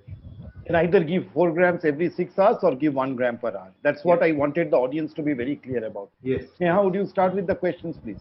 Yes, yes. Can I stop sharing? Yes, please. Yeah. Thank you, Dr. Parikshit, for that wonderful talk. And I congratulate all the speakers for the very precise, informative talks. I can see so many compliments in the chat box, but there are some questions. I think Dr. P.K. Shah sir wants to ask something. Yeah, Sneha, both Dr. Girija and Dr. Parikshit, they comprehensively covered the topics. But I want to bring to your notice one important thing about nifedipine. The American College of Obstetrics and Gynecology, they wrote to the manufacturer of nifedipine and asked them whether it can be used for treatment or prevention of preterm labor. And the company replied in writing saying that it cannot be used, number one, and that if anything happens, any problem occurs because of use of nifedipine in preterm labor, the responsibility will be of the gynecologist and not of the company. What we are using nifedipine now in our country is off-label use. It is not approved by FDA for use in preterm labor. I just want each and every gynecologist to know about this. Thank you. Girija, do you want to comment on that? Actually, I think the nifedipine use, which is much abused in our practices, is the one which is given sublingually. And therefore, that is the reason why we see such catastrophic things. And of course, you have to be a little careful when you're using in patients of preeclampsia or hypertensive disorders, because in these patients, the blood pressure may suddenly drop, even if you give it orally. So there has to be a proper titration, starting with a small dose and then going on to using this nifedipine. That's one. The second thing is that if you are using it for tocolysis, it's always better to use a slow release formulation, which will be safe for the patient. And usually in such vast experiences that we have had, we've never found any such kind of a catastrophe occurring in the patient. Of course, patients of cardiac disease, asthma, and all these indications are important to note. No, I think also important is the companies like to wash their hands off if they have not originally asked for that label. And having said that, Bhaskar, I would like to say that we have to therefore come together and make our own guidelines. That's right. Very true. In UK, people use it because the NICE guideline puts nifedipine as the first-line tocolysis agent. Suchitra Bhaskar, yes, I wanted to say something. But before you say that, I would say that Suchitra was ahead of her times. When we were doing our MD, Suchitra was the one who started the first trial of nifedipine in preterm labor in Sire. Yes, I just wanted to mention that we were using it way back then, and we found that when you're not giving it sublingually, you're giving it orally, and you're monitoring the BP, and at the same time you're ensuring that the patient has got an IV line going, she's got a ringer lactate going, that the chances of hypertension are much lesser. So when we started off with the trial, we used to keep taking the BP every 10 minutes, but afterwards we realized that the BP was not so much of a problem. The problem came only when you were giving sublingual. Therefore, very rightly, as Girija said, be it for eclampsia, be it for PIH, or be it for even preterm labor, we never ever should use sublingual. I also wanted to mention that in Dr. Jaideep Malhotra's year, we had done the algorithm for the preterm labor, and we had done extensive research on this, and there we found that FDA hasn't given it permission, but SOGC and the American College and the RCOG have given nifedipine as one of the first line. Of course, American College also adds Maxself as the first line, but the NICE guidelines do mention about nifedipine. And now extensively we are using nifedipine on a very regular basis. But yes, once the primary arrest of labor is stopped, then it's a different story. You don't keep continuing it. No, the main reason that the company issues such disclaimers is they do not want to be facing a lawsuit if somebody has a complication. That is the essential reason why Another this. thing which I want to raise, Bhaskar, because Suchitra madam, then the president, chairman of the breast committee, and all these important people in Foxy and organizations, PK Shah sir is there, is even the Williams Obstetrics 25th edition is very guarded about, so many tocolytics, and this would be really difficult for us to deal with. And therefore, we must come very, very fast. We must take this action that we must have some guideline guiding our members, because we should be protected from such kind of use. Absolutely. And preterm labor is very important. Sneha Very would important. see, she's dealing with so much of problems in the peripheral mucosal place. I think all of us are sitting in our glass doors, but she's the one who is dealing with real serious problems, and these things have to be there for guiding her. Yes, thank you so much, Suchitra ma'am, and thanks Girija for your expert comments as well. There are so many compliments, and I congratulate speakers, Dr. Sita, Dr. Basab, Dr. Girija, and Dr. Parikshit. And I can see only compliments, but there are some important questions. First question for you, Dr. Sita. Can we measure cervical length at 12 weeks?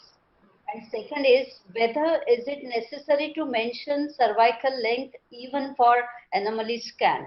So these are the questions. So we can measure cervix at 12 weeks, and as I said, there are preliminary studies saying that if women, especially first let's see for a low risk woman, there is no indication that short cervix at that stage would cause any problems. But if she's a previous preterm birth, we would start measuring then. And considering that our country tops the list for preterm birth, I think we will just spending an extra 5 minutes in doing that cervical length and anatomy scan will go a long way in preventing these preterm births. So I think that is an extra effort well taken then. So that would be my point. Yes. Takes hardly 1 minute. And Sita, I will tell you that even the FIGO mentions this in 2015 design that you must do at the anomaly scan. Yeah.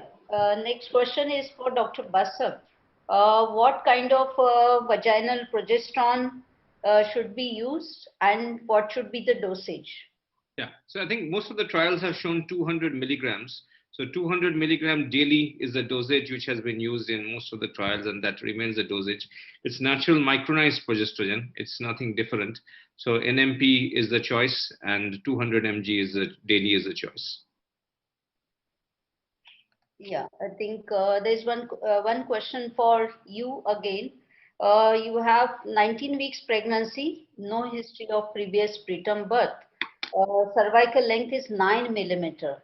Whether you recommend cervical cerclage or progesterones? Yeah. So in the discussion, which I did not bring up, then when you're talking about the debate between cerclage versus progesterone, like we just discussed that progesterone is the first line of treatment, unless and then if it doesn't work, then you go for cerclage.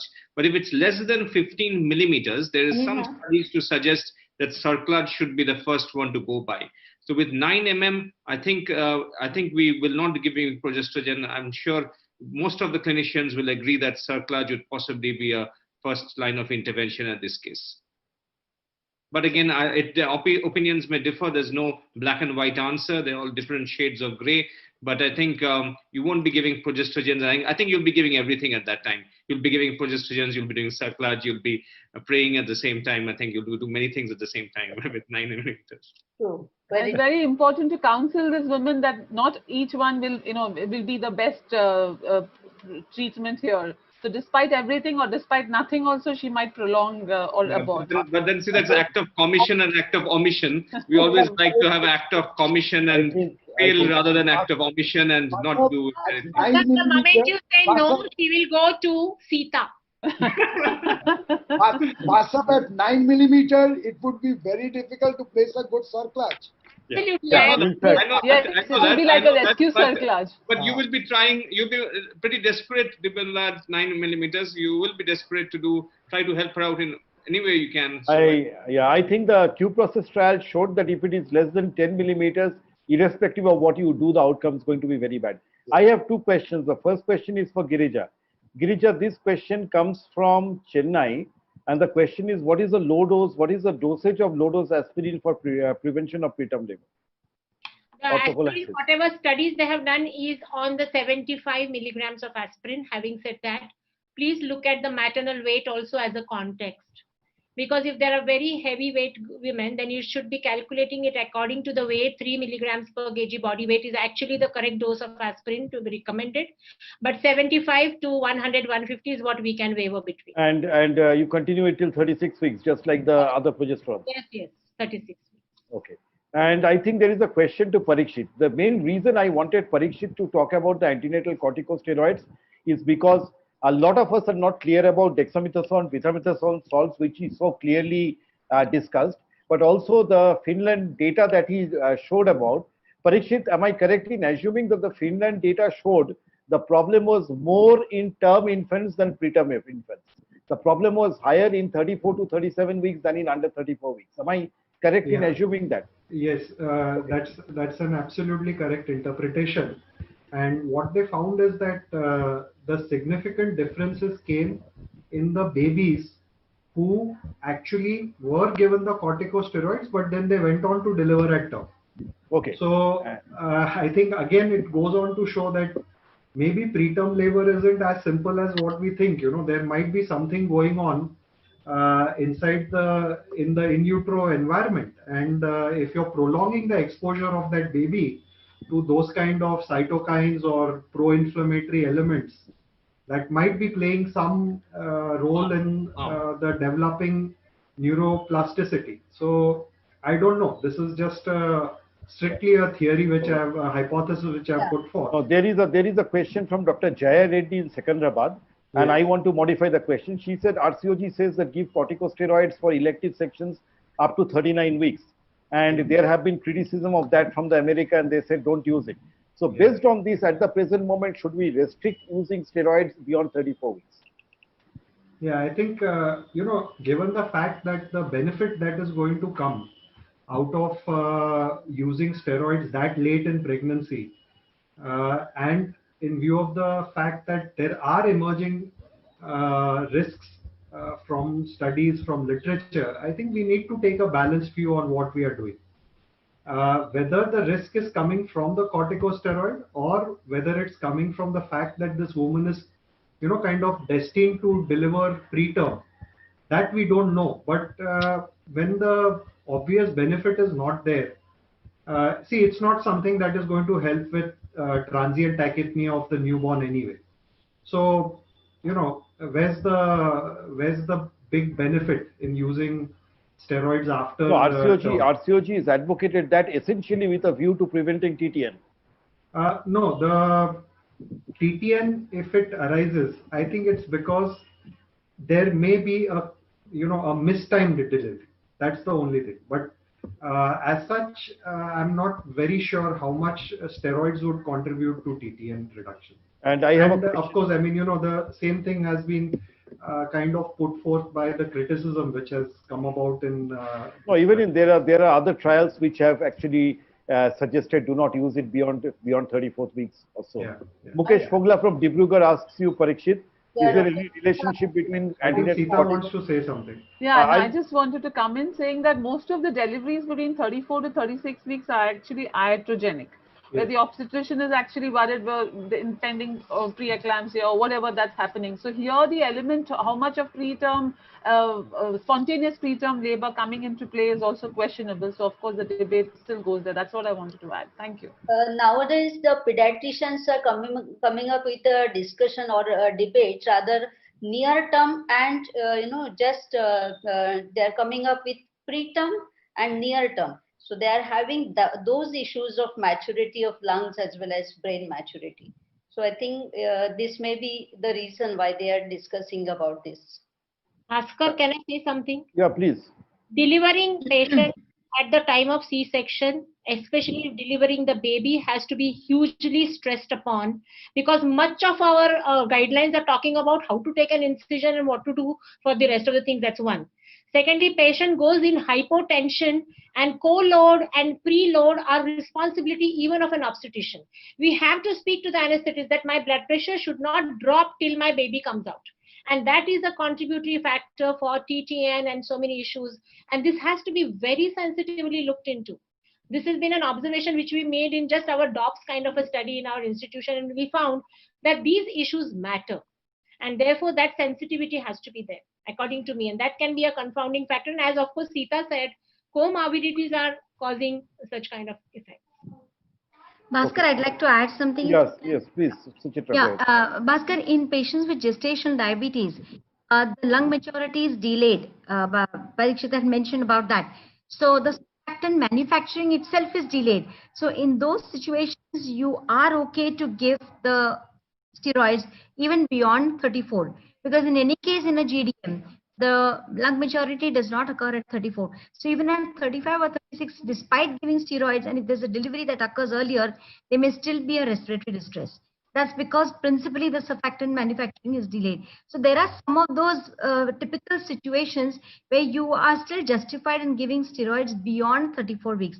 But I would agree, because the ones, the NICE guidelines mention about the steroid at 39 weeks, and you start really wondering why should we be doing that? It's very, very questionable. And I'm glad that Parikshit has brought out the point about the repetitive doses. Today, because of IVF, there are many patients who come into preterm labor, and many of the gynecologists even today are giving repetitive doses of steroids.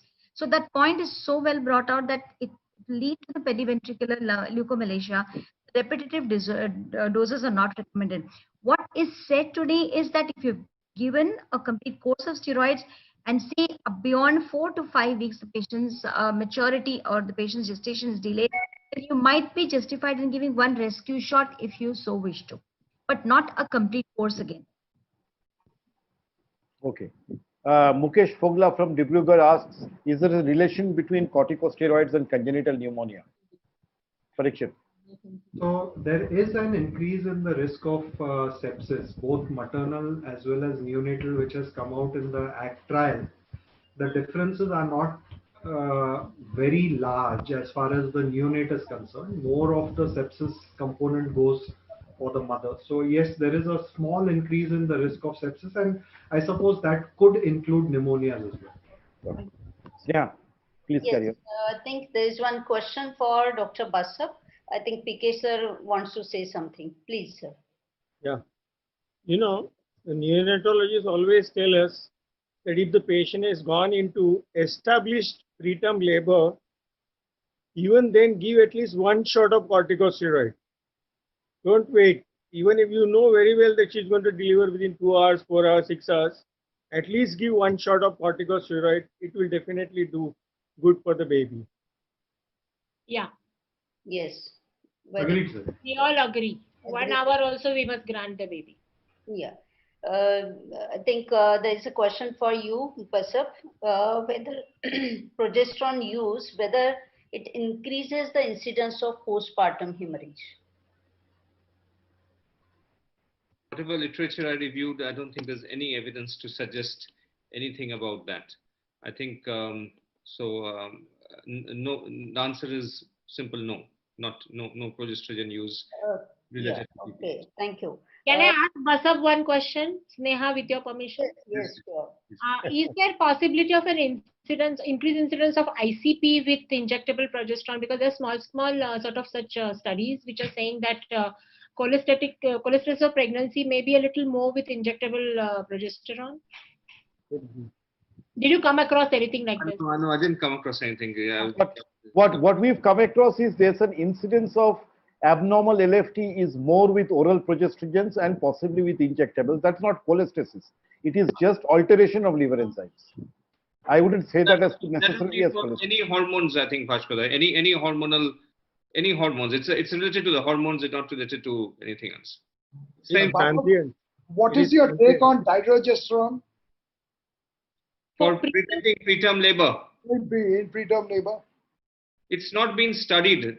I think that is what I think. Now the question is, why has it not been studied? I won't be able to tell you that, but it has not been studied. So the studies of dydrogesterone are always limited to the first half of pregnancy, more specifically the first 3 months of pregnancy. So we have some, I think that's another discussion another day, but there is some evidence for threatened miscarriage, a little bit stronger than it is for recurrent miscarriage, which is very poor. But but I don't have the evidence of dydrogesterone for preterm labor. It's not been studied that long. No, the company hasn't done trials. No. So it's not been studied. I think.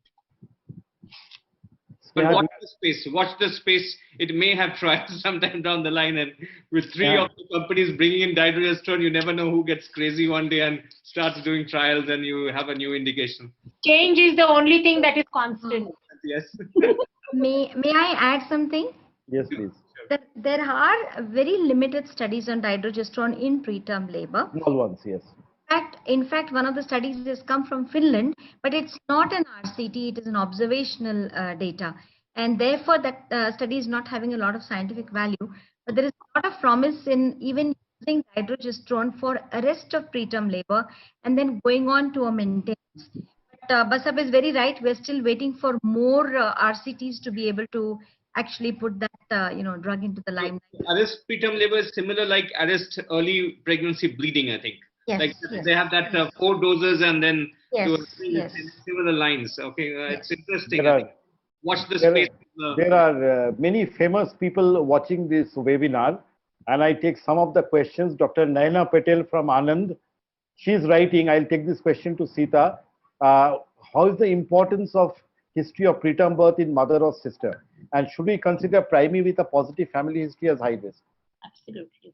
Family history, yes, there is an importance here, but it would still be second grade as, with a personal history of preterm labor. So, I would still screen them for short cervix, yes. Dr. Archana Mahekar from Mumbai asks a question which I'll throw to Parikshit because I think he's the only one on this panel who does IVF. Is cerclage indicated in all IVF twins? Because I think everybody else will say no. So we want. I will also say no, Bhaskar, and I can very comfortably say that because I don't do it. All right. And Dr. Jyoti Jadhav from Mumbai asking, this question goes to Girija, that after you use nifedipine and the contraction settles, what should you use? Would you use something? Progesterone. You will use progesterone till she reaches 34 to 36 weeks of gestation. I'll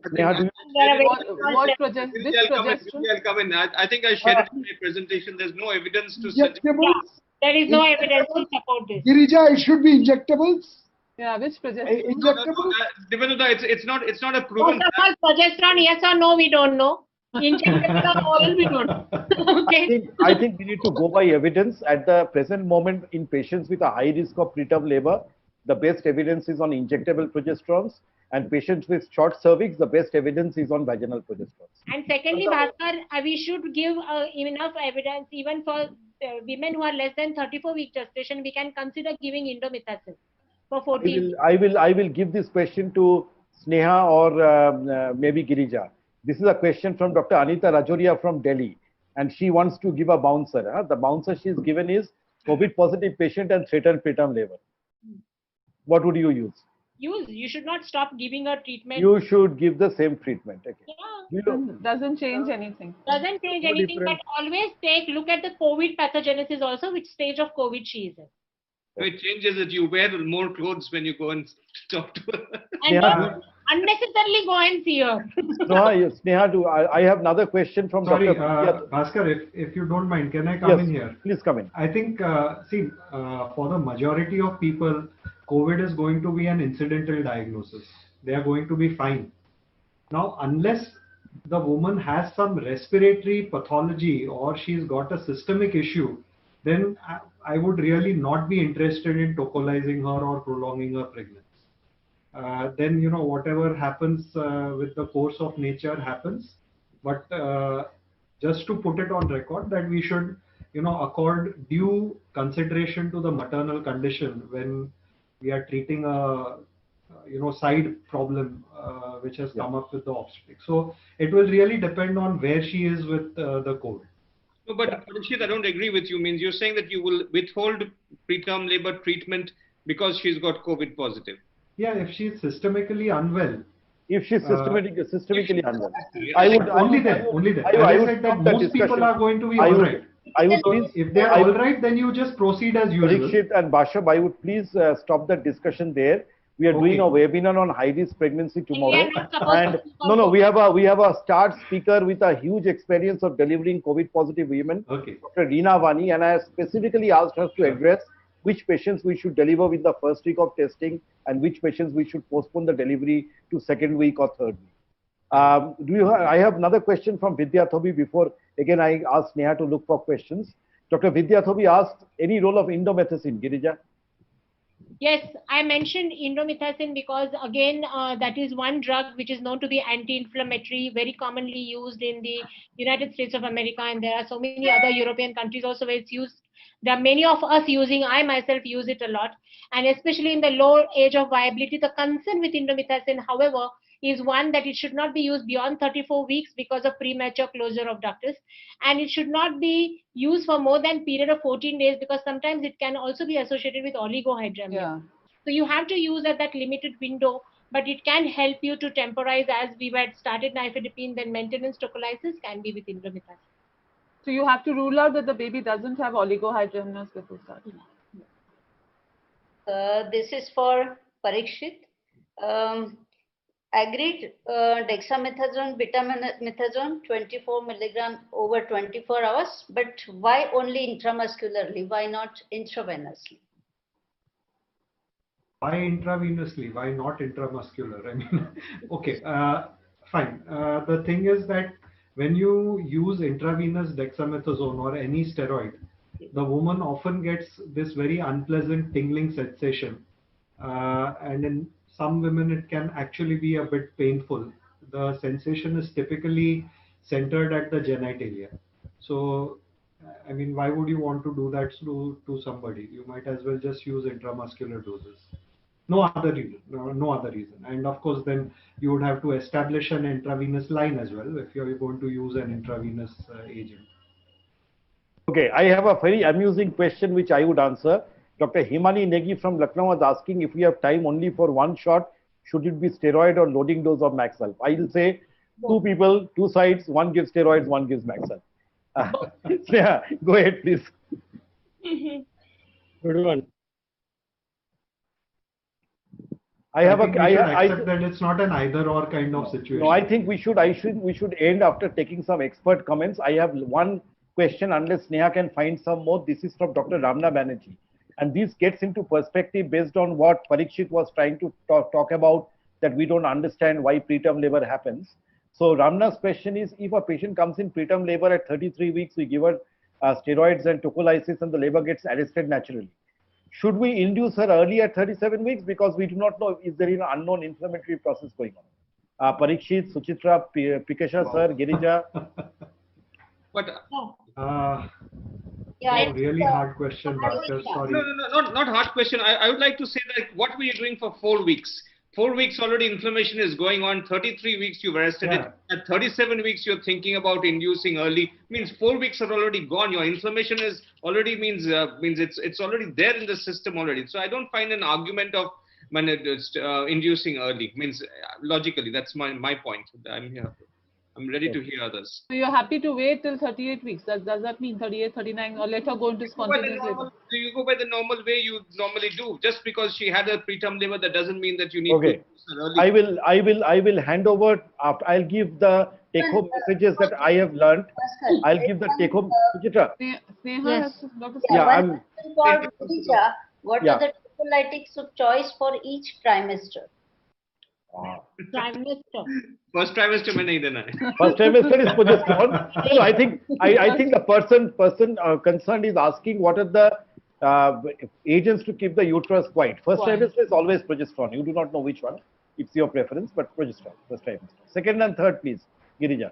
Nifedipine and magnesium sulfate. Nifedipine and magnesium sulfate. Okay, the way I'll go is I'll give what I have learned in the webinar today and then hand over to Dibyendu and Sneha and then ask Suchitra and Dr. Pikesha to close. I have learned that there is a case for screening everybody with a cervical neck. But I think we are a bit unsure what we should do provided we find a bit of a lower cervix. Which ones we should give progesterones or which one we should do that. I think very important thing we've learned, it's possibly safe to use tocolysis only with essentially with nifedipine, and that too we should use the nifedipine to tide over the time to arrest the contraction so that we can get the steroids in place. The third thing I have learned is that if there's a history of preterm labor, injectable progesterones to prevent preterm labor is a good choice. The fourth thing I have learned is we should not give corticosteroids beyond 34 weeks. Ecosprin is something you said to watch the space, so I will not take it into clinical practice from tomorrow. The other thing I have learned is we'll give steroids only up to 34 weeks, and whether we give betamethasone or dexamethasone, what is available in India, we will give essentially 6 milligram 4 doses, and at 12-hour interval. It's 48 hours for this. And we must give neuroprotection for all patients. We should either give a 4 milligram followed by 4 gram followed by 1 gram per hour for 24 hours, or 4 gram every 6 hours till the patient delivers, provided we think delivery is imminent. This is what I have learned at the webinar. Now over to Dipendu, Sneha, and expert comments by Dr. Suchitra and Dr. Pikesh. I think Dr. Dipendu. Dipendu? Sneha, you can continue till that time. Yeah, you can continue till we can find Dipendu. Yeah, I think all the speakers have definitely delivered very informative talks. And with all this discussion, expert comments, Bhaskar has summarized it very well.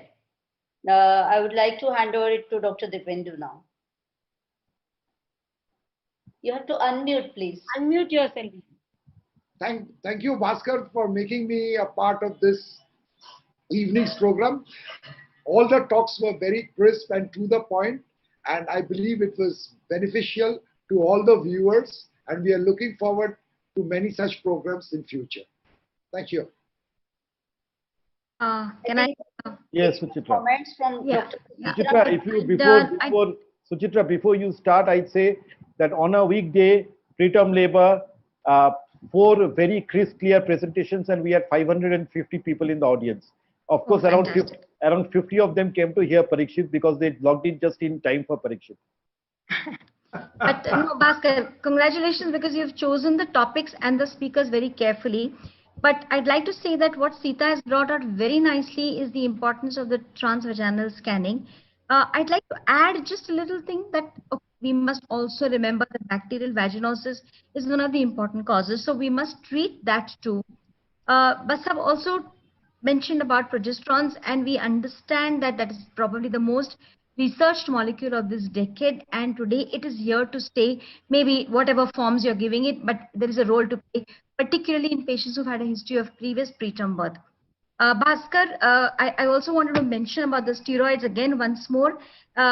Whatever steroids you have, they have to be available, and they are never ever given intravenously. I think somebody had asked that question, because when you're using IV steroids, it's for some life-saving thing, or for some anaphylaxis, you usually restrict it to only intramuscular. And just to add on to whatever Girija said, a lot of people are still using isoxaprine because that is probably the one which is recognized by the DCGI. But well, sometimes it probably has a placebo effect. But yes, the choice would be between nifedipine, magnesium sulfate. People are scared of using, but one must remember that if we are using it for eclampsia and for prevention of PIH, the dose is the same. So why not use it? Be more confident and use it as long as you're monitoring it very well. So I think all the 4 speakers have brought these points out so well. And Bhaskar, you have also captured the questions and very nicely brought out the positives and the do's and the don'ts. And I think it's a brilliant webinar for those who have seen it and they have got some kind of a take-home message. And thanks again for including me as one of the guests of honor. Thank you very much. Thank you, sir. Yeah. 2 or 3 comments. We can't see you, sir. Your camera is off. Bhaskar. Yeah. Sir, your camera, please put your camera on. It's okay even if it is not on. So we want to see your comments. Don't worry. You are looking very. We want to see your new mustache. Okay. So nice. No, it went off automatically. No. You have done something to it. It has come? No, it has not come. Yeah, it's come. Now it has come. Hey. Yeah. Okay. 2, 3 comments. Number 1, the only corticosteroid that can be given intravenously It's is hydrocortisone. hydrocortisone hemisuccinate, which we give in anaphylactic reactions and obstetric shock. Why dexa and betamethasone are not given intravenously is because of the preservatives which are there in that. It can cause anaphylactic reaction if you give intravenously. So that was one. Number two, though we are talking about nifedipine, though we are talking about magnesium sulfate for arrest of active preterm labor, in our country today, there was a survey conducted. Almost 60% of the patients use beta mimetics. Irrespective of whatever evidence-based medicine we talk about, whatever people have been doing in their practice, they continue. And even today, lots of people use beta mimetics. So that is a fact. And it is one of the best things to arrest active preterm labor, if you really ask me. The third thing, congratulations to Bhaskar. He picked up this preterm labor, and all the four speakers covered it so beautifully and excellently that I'm sure all those who have been watching this webinar without having even snacks or dinner, they must have benefited tremendously with whatever facts the people have put in front of them. Thank you so much. I enjoyed it thoroughly. So much. Thank you, sir. I thank Dr. P.K. Shah, Dr. Suchitra Pandit. I want to just smile in the screen. I'm taking a screenshot. So please Yeah, smile. you can go on. And I want to thank Dibyendu, Sneha, Girija, Sita, Bashav, all of you. And may I ask Tejaswini from Torrent, thank you very much, Torrent, to give a final formal thanks, please. Tejaswini? Tejaswini? Bhaskar, I must tell you that when Sneha and I were doing residency, she was a very sincere researcher and she was studying nipple stimulation for induction of labor. Tejaswini, are you there? In our time, nipple stimulation was being done by Kaiser Damania's unit in Wadia. Tejaswini? So, She's gone for Hello? yes, sir. Yes, sir. Yeah, Taken a please. break Hello? committee. Yeah. So, breast committee chairman. That is from there Sneha took up the breast committee. Yeah. Yes, Tejaswini, please. NST and CST, nothing to do on breast. Tejaswini, please go ahead. Yes, sir. Sir, I would like to thank everyone. So, hello, everyone. We are now in the last section of this live video conference. It was really very exciting, enlightening, and knowledge sharing. I'm sure all of you must have learned so many new things, and our all audience have learned so many new things, sir. And also got the chance to interact with all experts in field of obs and gynae through question answer session. So on behalf of the entire team at Torrent, I'd like to thank all our eminent speakers as well as all our eminent panelists also who have given us time from their very busy schedule. Sir, this program would have been really incomplete without your experience and knowledge. So my special thanks to all of you as well as all audience for making this video conference successful. Thank you. Thank you very much. Thank you. Thank you very much. Thank you, everyone. Thank Bye. you, P.K. Shah, sir. Thanks. Thank Bye. you. Please tell us when we are off air. Nikul?